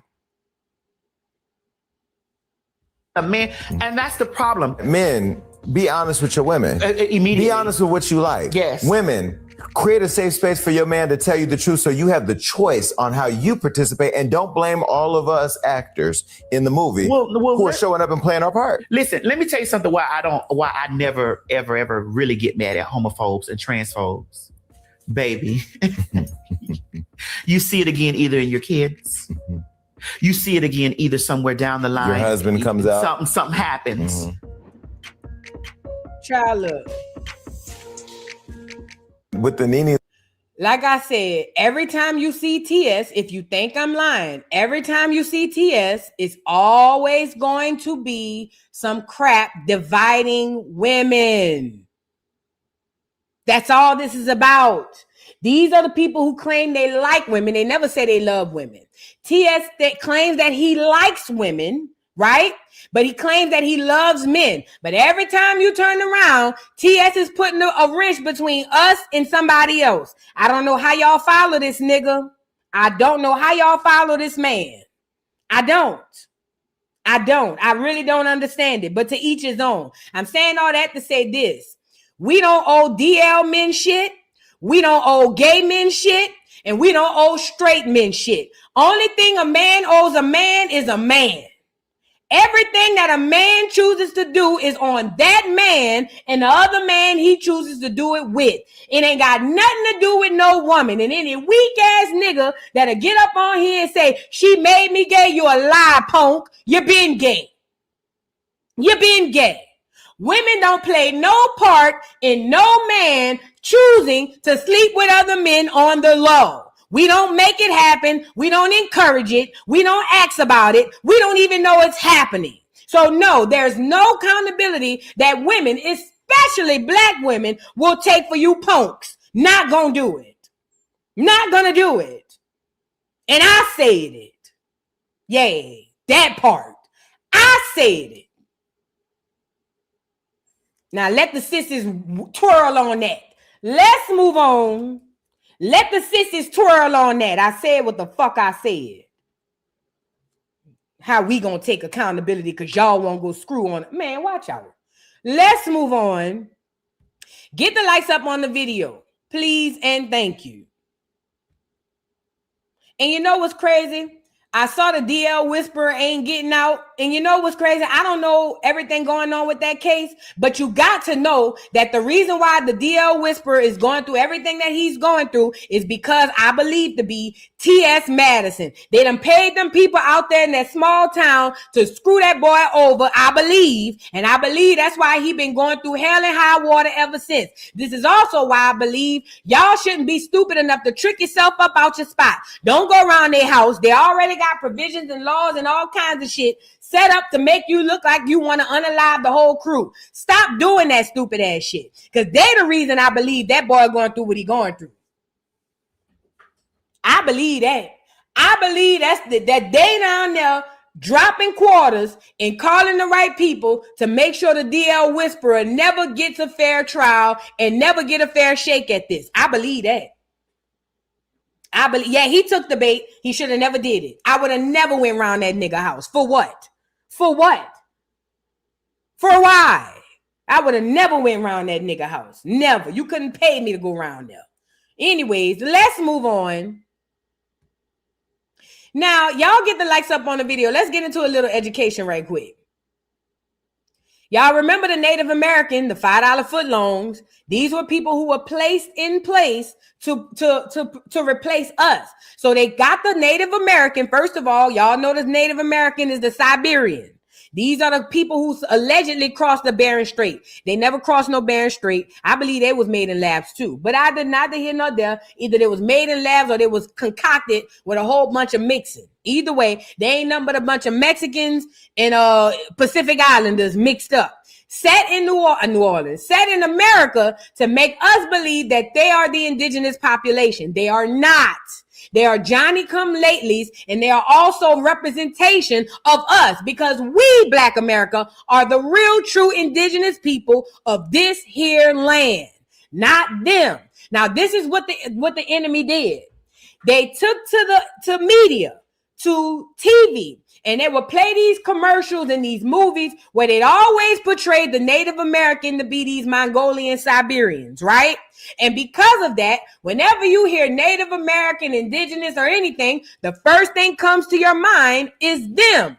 That's the witchcraft that was placed upon you by the enemy. Hello? To make you always disassociate yourself from who you actually are, from your own identity, and to place them in place of it. That's why whenever you hear Native American, most people think of these people. So they put them in all of the TVs, all of the movies, all of the shows. And now in 2026, most people think these are the indigenous people, and they are not.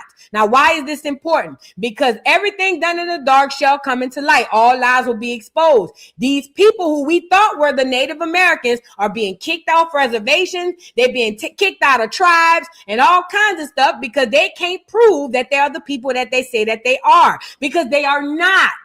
They are Johnny-come-latelys who are representative of us. You, Black America, are the real people. This is why every day I come on here and tell you, do your genealogy, because your genealogy is going to prove that this land is really yours and that Native American is really a cosplayer and they owe you everything that they claim they owe them and more. Way, way, way more.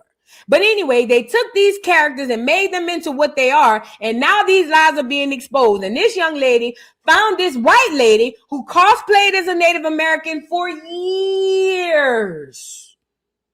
And now all of a sudden it's being outed that she's never been a Native American, simply a white woman. Most of them are, okay? It says Buffy St. Marie was known for being a Cree Native American icon and activist after appearing on Sesame Street for years back in 1970s. And now she's being exposed because she's actually a white woman. Let's get into it. Hear about the Indian woman who spent decades representing her tribe, and now she's being exposed because she's really white. You might remember Buffy St. Marie from Sesame Street because she was the Native American woman representing the indigenous culture on Sesame Street for many years, beginning in 1975. During the show, she sang original songs, showed herself doing beadwork, and told people all about life as a Native American after claiming that she was born on a reservation in Canada. But it turns out she's not Native American at all. She's actually a white woman from Boston, Massachusetts, and it was all an act, and people are angry about it. Buffy built her entire career and became a staunch activist for the Cree Native Americans, but her own family tried to tell everyone that it was all a lie, but nobody listened. After she was finally outed, she tried to explain that she adopted the persona based on her adoptive mother's culture, but people weren't trying to hear that. They found out that she was adopted not as a child, but at the age of 24. So she can't pull that card. Organizations like the Indigenous Women's Collective say they are hurt and angry by what she's done because she took away awards, fame, and opportunities from women who are really indigenous, and they could have used that platform. They say while she was pretending to be Native American, she took away actual awards, funding, and opportunities from real Native American women. Pause. I just want to stop and say to the Native American women, y'all hoes don't have no talent. You bitches are so useless. So I don't know why y'all on here lying, acting as if y'all could have took the place of this white woman. You bitches are the most useless people in America. No shade. They haven't contributed nothing in history. They don't contribute nothing today. They just be here.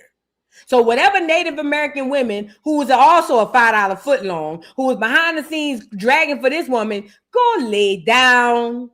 You ain't got no talent to replace her with, and she ain't had none either. Women who could have benefited from it. And they're not the only one who's upset. The University of Toronto, which granted her an honorary doctorate degree, just announced that they're taking it back. This white woman has dedicated her entire life to representing the Cree Native Americans. Does it really matter that she's not really a Native American? What do you think of this story? Leave a comment to let me know. I'm Tierka with the T. Follow for more. Shout out to the sister. So the Native Americans are upset with the white woman for cosplaying a Native American when they cosplaying too. I am of confusion.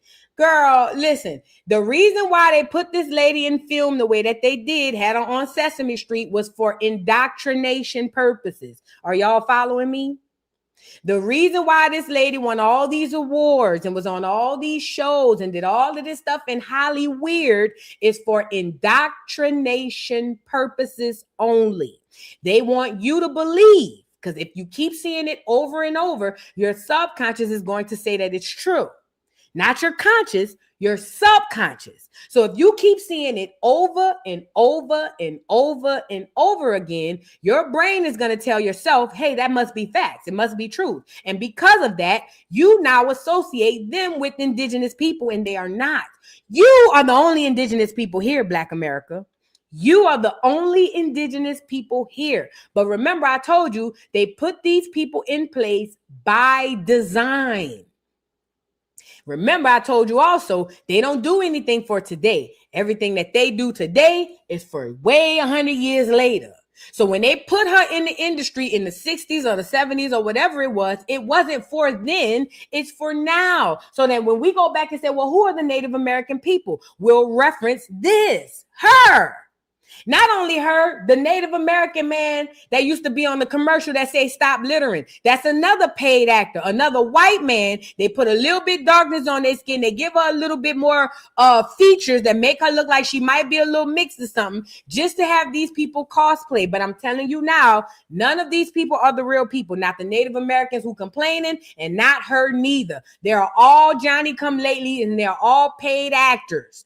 Every last one of them. The real people just don't know that they are the real people because we too preoccupied with bullshit.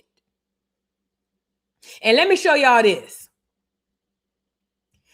This Native Americans mad over the Lumbee Fairness Act. Remember I told y'all these people getting kicked out of tribes like 90 going west. Kicked off their lands, kicked off their reservations because they are not the real people. The jig is up. All lies are being exposed, and that's why ICE hit them first, because that's where a lot of the foreigners are, because they are foreigners. Okay? Now, because of that, the Lumbee Fairness Act is called into play, and now they even more mad. Let's get into it. It says the audacity. But then again, everyone and their mama will continue to play in our faces until Aboriginal descendants, us, wake up and force the United States to fulfill their fiduciary duties to us as beneficiaries. It said the United States owes Black and Latinos, not Latinos. Nope. Let me back him up. Shout out to Brother Truth Online. Stop associating us with them. They is not us. We is not them. And the Latinos that should be with us are the Black ones that we don't even know exist.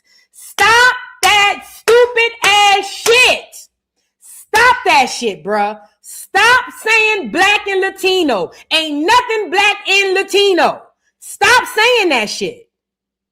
Y'all niggas got to stop repeating. I'm not saying it to him. No, I am saying it to him. No shade. I think he's a nice guy. But y'all got to stop repeating shit. Start researching. Ain't no Black and Latino, nothing. Stop that. Because they are the Latinos, the Native Americans. They're the same people. Stop that shit, bro.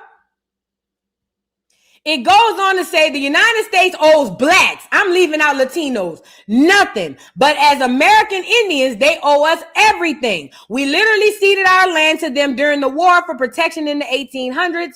And instead of giving it back to us, they converted them into federal property and started building neighborhoods on them.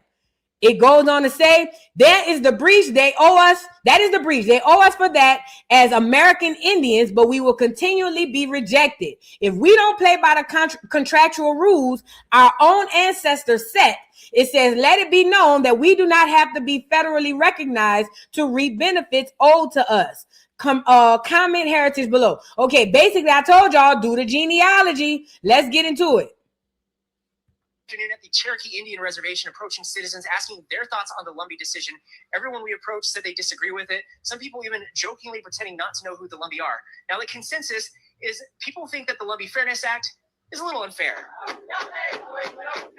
I think it's really unfair that they get to piggyback onto a defense bill that has to pass that is completely circumventing the established legal processes that every other sovereign nation has had to endure. Citizens of the Eastern Band of Cherokee Indians reacting to the news that the Lumbee Fairness Act passed in Congress. I think that the U.S. Congress and everybody has let all the 574 federally recognized tribes down.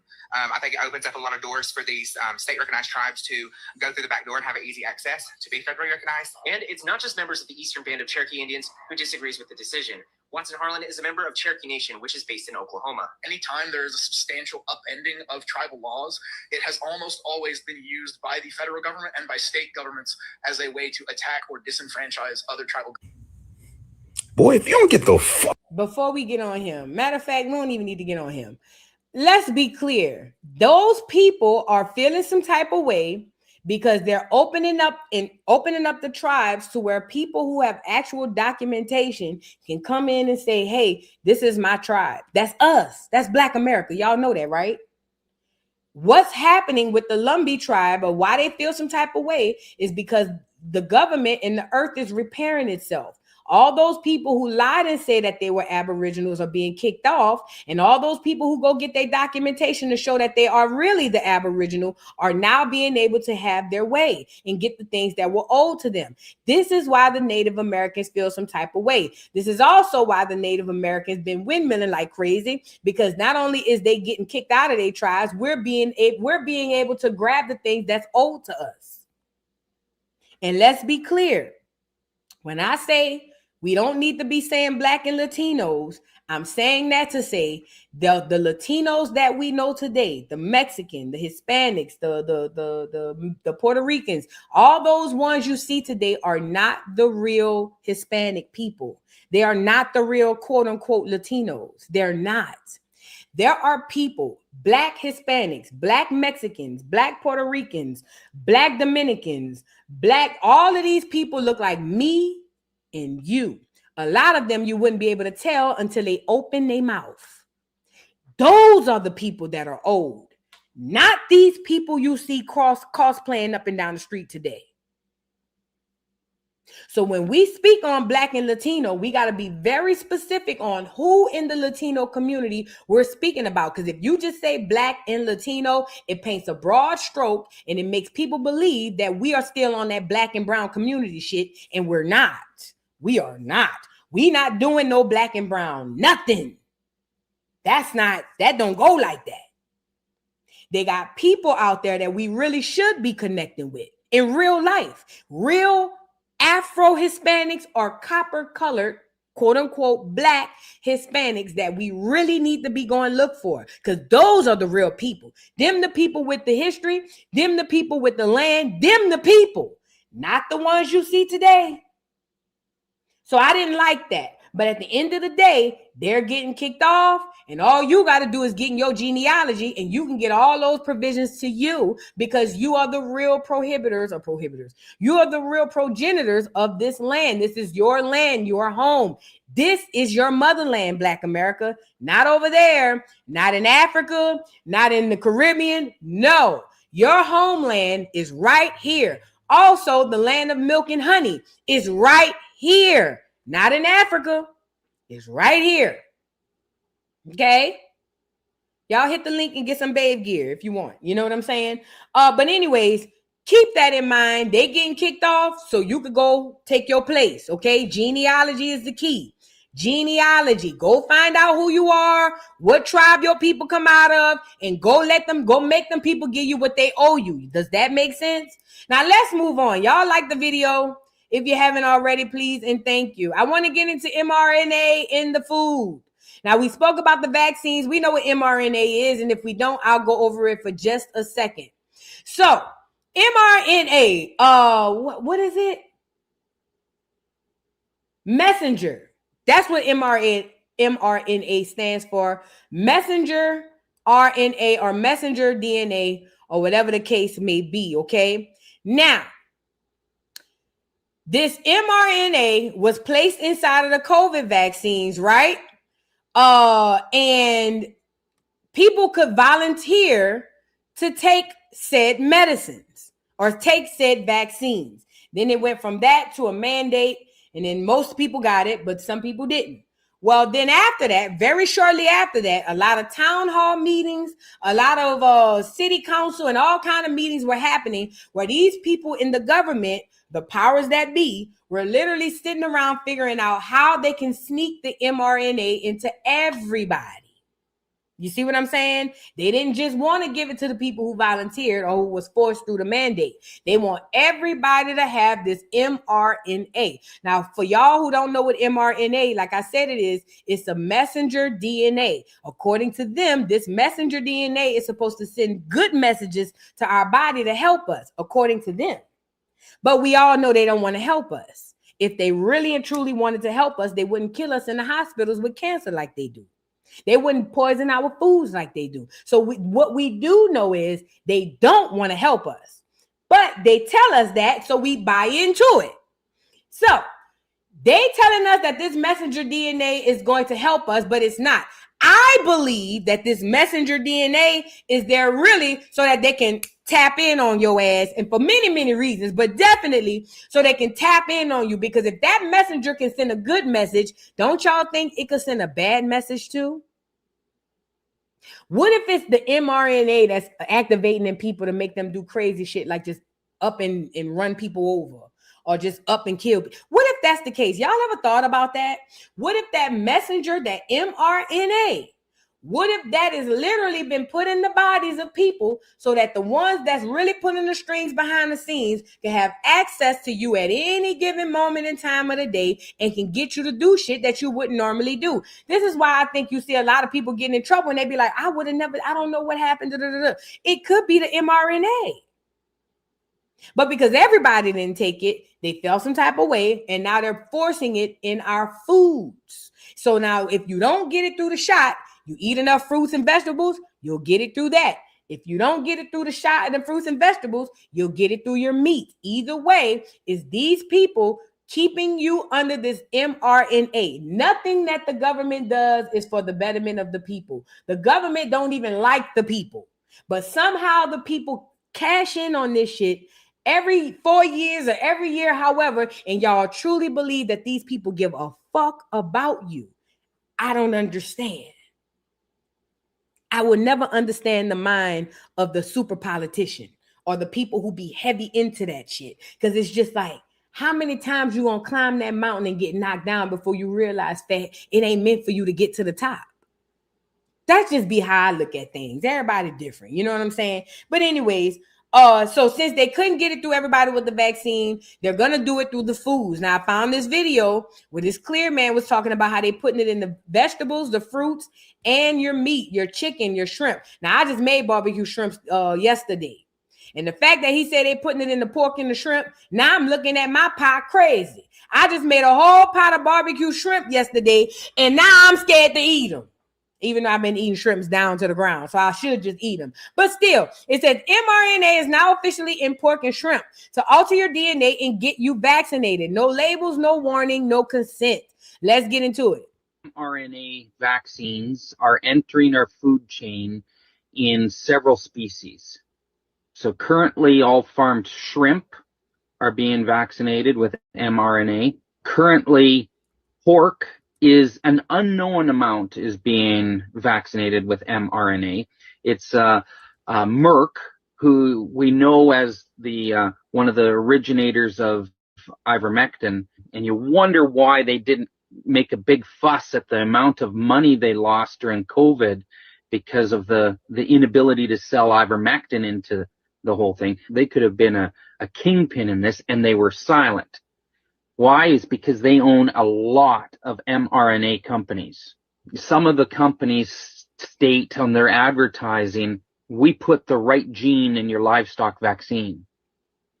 So they have vaccines going into the swine industry. We don't have data on how much of it's being sold and where and who are the buyers. So it's all speculative on the volume, but the technology is rather interesting. It's a customized vaccines where they go onto a farm, they take samples of the diseases on the farm, then go into the lab, and a few days later they produce an mRNA vaccine for your customized to your farm's diseases. There's no testing, no research, nothing.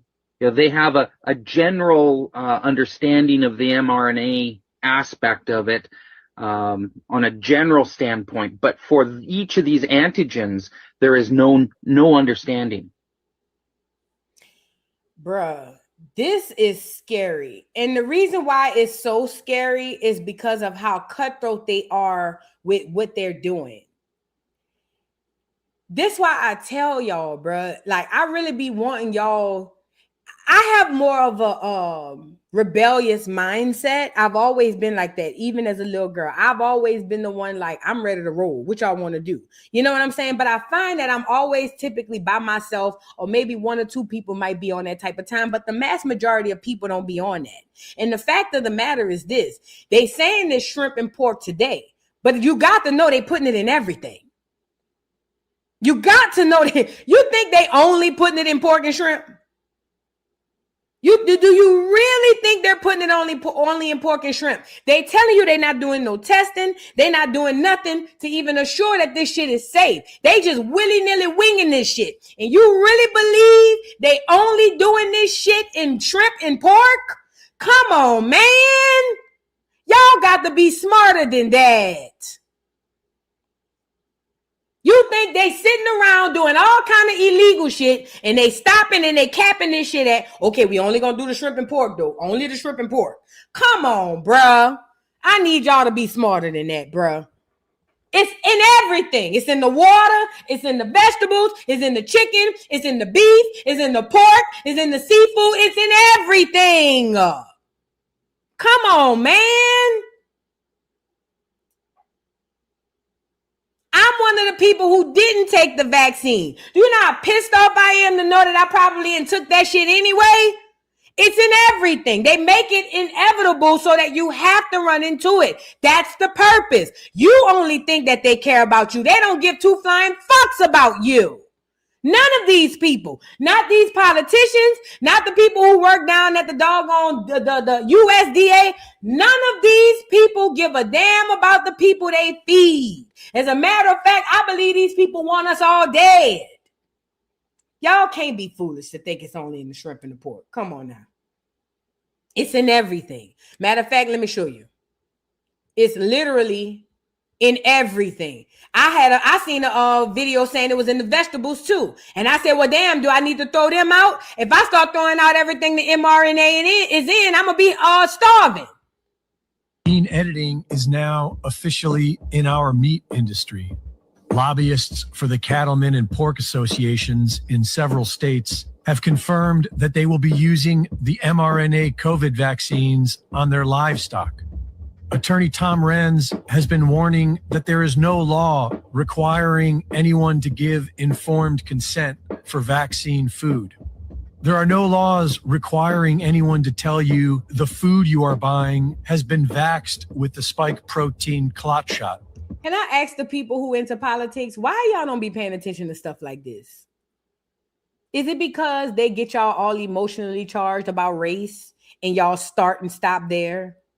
I never see black people, especially black people who into politics. I rarely see y'all fight for shit like this. Everything is about vote for this person, they black.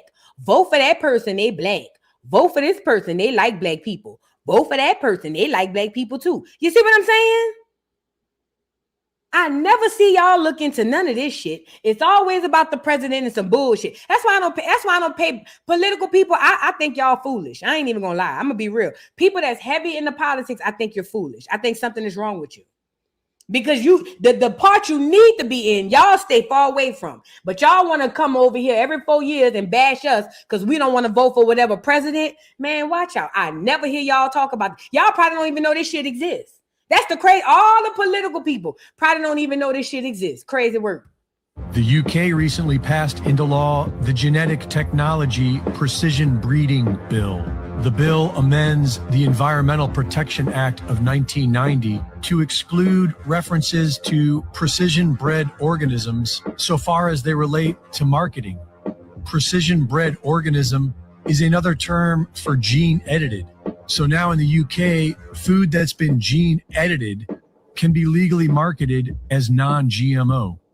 And if this UK gene-edited meat makes its way to America, it can be labeled non-GMO here as well. And to y'all who think y'all really be doing yourself a big one by buying organic, dummies. No, I don't mean to call y'all dummies, but that's dumb. For y'all who think y'all can read these labels and you safe, shout out to y'all. But I'm pretty sure you're not safe either. Because as you can see, they have preferences on what they want to label and what they don't want to label. But go off. And so long as it's butchered in America, it can be labeled product of USA. The fake alternative meat being pushed by Bill Gates and others is made of immortal cell lines. Gene editing is now... Now he was getting into some human cell shit right there. Lord have mercy. Foundation has partnered with DFID on a great number of things, and among those are work we do together on livestock, helping animals survive either by having vaccines or better genetics, helping them be more productive. It's making a big difference. I was down in Ethiopia seeing how chickens are out there laying more eggs, getting more nutrition, and even some small savings into the household. So Edinburgh happens to be where a lot of the world's best work on this is done, and that's why DFID and the Gates Foundation are funding scientists. The foundation has partnered with DFID on a great number of things. Man, listen, when I tell y'all about this spiritual warfare, this is what I mean. All spiritual warfare are things that you can't necessarily see with these two eyes. This is a different level of spiritual warfare. This is a biochemical warfare. This is a bio warfare. This is all kind of warfare, but it's definitely spiritual too. These people are making you believe one thing, but in reality, they're doing something completely different. That's the witchcraft. Okay. So they got y'all thinking, oh, it's just this, or oh, we're going to do this, and this is for your greater good. And none of this is for our greater good. These beings, because I don't believe Bill Gates is a human. These beings are not here to make sure that we thrive and survive. They're only here to make sure that we die. A lot of things are put in place to keep us confused, to keep us jacked up, and to keep us all discombobulated so we can never understand what this thing is really about. And it's worked flawlessly. It has worked flawlessly. Most people have no clue of what this thing is all about. Most people are just living day to day, hoping that things work out in their favor for that day, and they're going to try again the next day. Everybody's just winging this shit. When I'm telling y'all, it's a whole bunch of things happening behind the scenes. The world is a stage. You just don't know you in the audience. Does that make sense? You're at the play. You just don't know you in the audience. Man, let me read these super chats. Y'all be careful out here with this food, bruh. Be careful out here with this food. They putting it in everything. They crazy. You know what I'm saying? They want us all gone. Thank you so much for the super chat. J Money 15 says support B1. Thank you so much, handsome. I appreciate you. I appreciate you. And shout out to B1 for show. B1 all day, every day. Simply Monique 41. Thank you for being a member for 15 months. Says, do you think that they may want to control how we fish next? Fishing would be safest. Oh, they already doing that. Listen, I didn't realize how bad they got bad with fishing license. To get a fishing license is crazy. And they monitoring what you can catch, how often you can go. It may not be all over America, but it is they already dropping down on the fishes.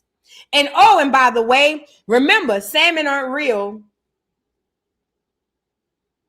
Salmon are not real. I know niggas love a salmon, but it's not real. They literally made it in a lab, allegedly. So if they created fake fish to give you to eat, I'm pretty positive they're going to create fake fish to put in the lakes so you can eat that too. It's chess, not checkers. See, y'all niggas be playing tic-tac-toe. This is chess, not checkers. Salmon and tilapia. Tilapia too. That's man-made. That's not real fish. Y'all didn't know that? Oh, girl, go lay down. Y'all had to know that. Y'all had to know salmon not real. You had to know that, right? Y'all didn't know that? Oh my God. Yeah. That's not real. But anyway, listen. They've been creating fake animals. They've been creating fake fish and all this stuff since the beginning of time. I'm pretty positive they're going to fill these lakes up with them fake ass fish. You got to know it. They trying to cover every which way they can to make sure that you have nowhere to run. This is chess, not checkers. Remember, in chess, the move you make now affects moves 20, 30, 40, 50, 60, 100 years down the line. That's the whole premise of chess. You don't just make a willy-nilly move. Every move is calculated because every move needs to render something as far as a result. That's what chess is all about. So if they made the fake salmon and got y'all eating it like 90 going west at all of the bars, I'm pretty positive they got fake fish in the ponds too. Somebody says it's sardines fake. Probably. I don't know. Donkeys are fake, man-made. You know what else I think man-made? I saw it. Zebras. I don't think God made no zebra. I don't think he did that. I think zebras are just like donkeys. Y'all know donkeys are man-made, right? Y'all know donkeys are man-made, right? I hope y'all know donkeys are man-made. Pandas aren't real neither. No, pandas aren't real. Pandas are man-made. I know. I hope y'all know that, right? Y'all don't know the real. Y'all don't know the real. Y'all don't know the real. Most of the animals y'all love ain't even real. I mean, they real because you can touch them, but they're man-made. They're not. God didn't make them. You see what I'm saying? For real, I ain't bullshitting. It's so many, man. Y'all, I'll give you an example to look. If you think I'm lying, you see all these different breeds of dogs. Y'all ever paid attention to all these different breeds of dogs? Any of y'all ever paid attention to that? Man-made. If they could breed dogs and make new dogs, are we tracking? You see what I'm saying? You see what I'm saying? If they can breed dogs and make new dogs, bam. You feel what I'm saying? So it's crazy out here in these streets. It's crazy out here in these streets. See, when you know the truth, bro, it's annoying. It's so annoying. I love being able to come on the channel and talk to y'all. Because if not, I'll be in this bitch going crazy. It's so annoying when you know the truth, bro. It's so annoying. Sanice Cherry, I hope I pronounced your name right. Thank you so much for the super chat. Says, hey, boo, please watch the movie Soylent Green. Let me write it down. You know, I be looking for movies now. Soylent Green. I'm going to look it up when I get up off of here. Thank you, beautiful. I sure appreciate it. Y'all know I love me a good movie. Send them over. Let me know what I need to be watching so we can come discuss it. You know what I'm saying? Thank you, beautiful. Chosen one by God. Hey, beautiful. Thank you for the super chat. Says, Voo, they are already making human meat in Brooklyn. Check it out. What? No way. And you mean BK Brooklyn? Is Brooklyn, and that's the BK? That's the only BK I know. The only other one is Burger King. Oh yeah, if you're talking about Burger King, oh yeah, they've been all that meat, the Impossible Whopper and all of that. Oh yeah, girl. Yeah. Remember, they been came out and told y'all they feeding us human remains and shit. Yeah. If y'all, I say this, if you still eating that fast food, bless your little heart. Let's move. If you still eating at McDonald's, Burger King, Popeyes, Churches, KFC, Whataburger, Panda Express, especially Panda Express. Oh, I don't know how you guys do it.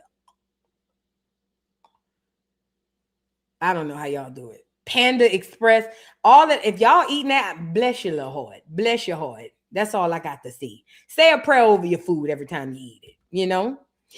Penelope, thank you for the super chat. Says, thanks, Voo, for gifting the people with your infinite enlightenment. It only happen if only they will listen. Sorry. Yeah, no, you know what? I think that the people who should hear will hear. I have to keep coming to terms with the fact that I can't save everybody and I can't make everybody listen to me. So I keep having to tell myself that sometimes I get frustrated. I ain't gonna lie, because I be like, why can't they see it? But I understand. I have to keep understanding that I see differently, and everybody not gonna see what I see. And on top of that, everybody not gonna agree. So sometimes I get in here and I get off the live and I be like, Lord, my people, Lord, why can't they just pick it up and see? Like, I wish I could just like unveil something and be like, look, y'all. You see what I'm saying? I wish this was a curtain and all the lies was hidden behind the curtain. Like I said, look. You see what I'm saying? I be wanting to think. I just, I that's what I work on daily. But thank you so much, Penelope. I appreciate you for your support.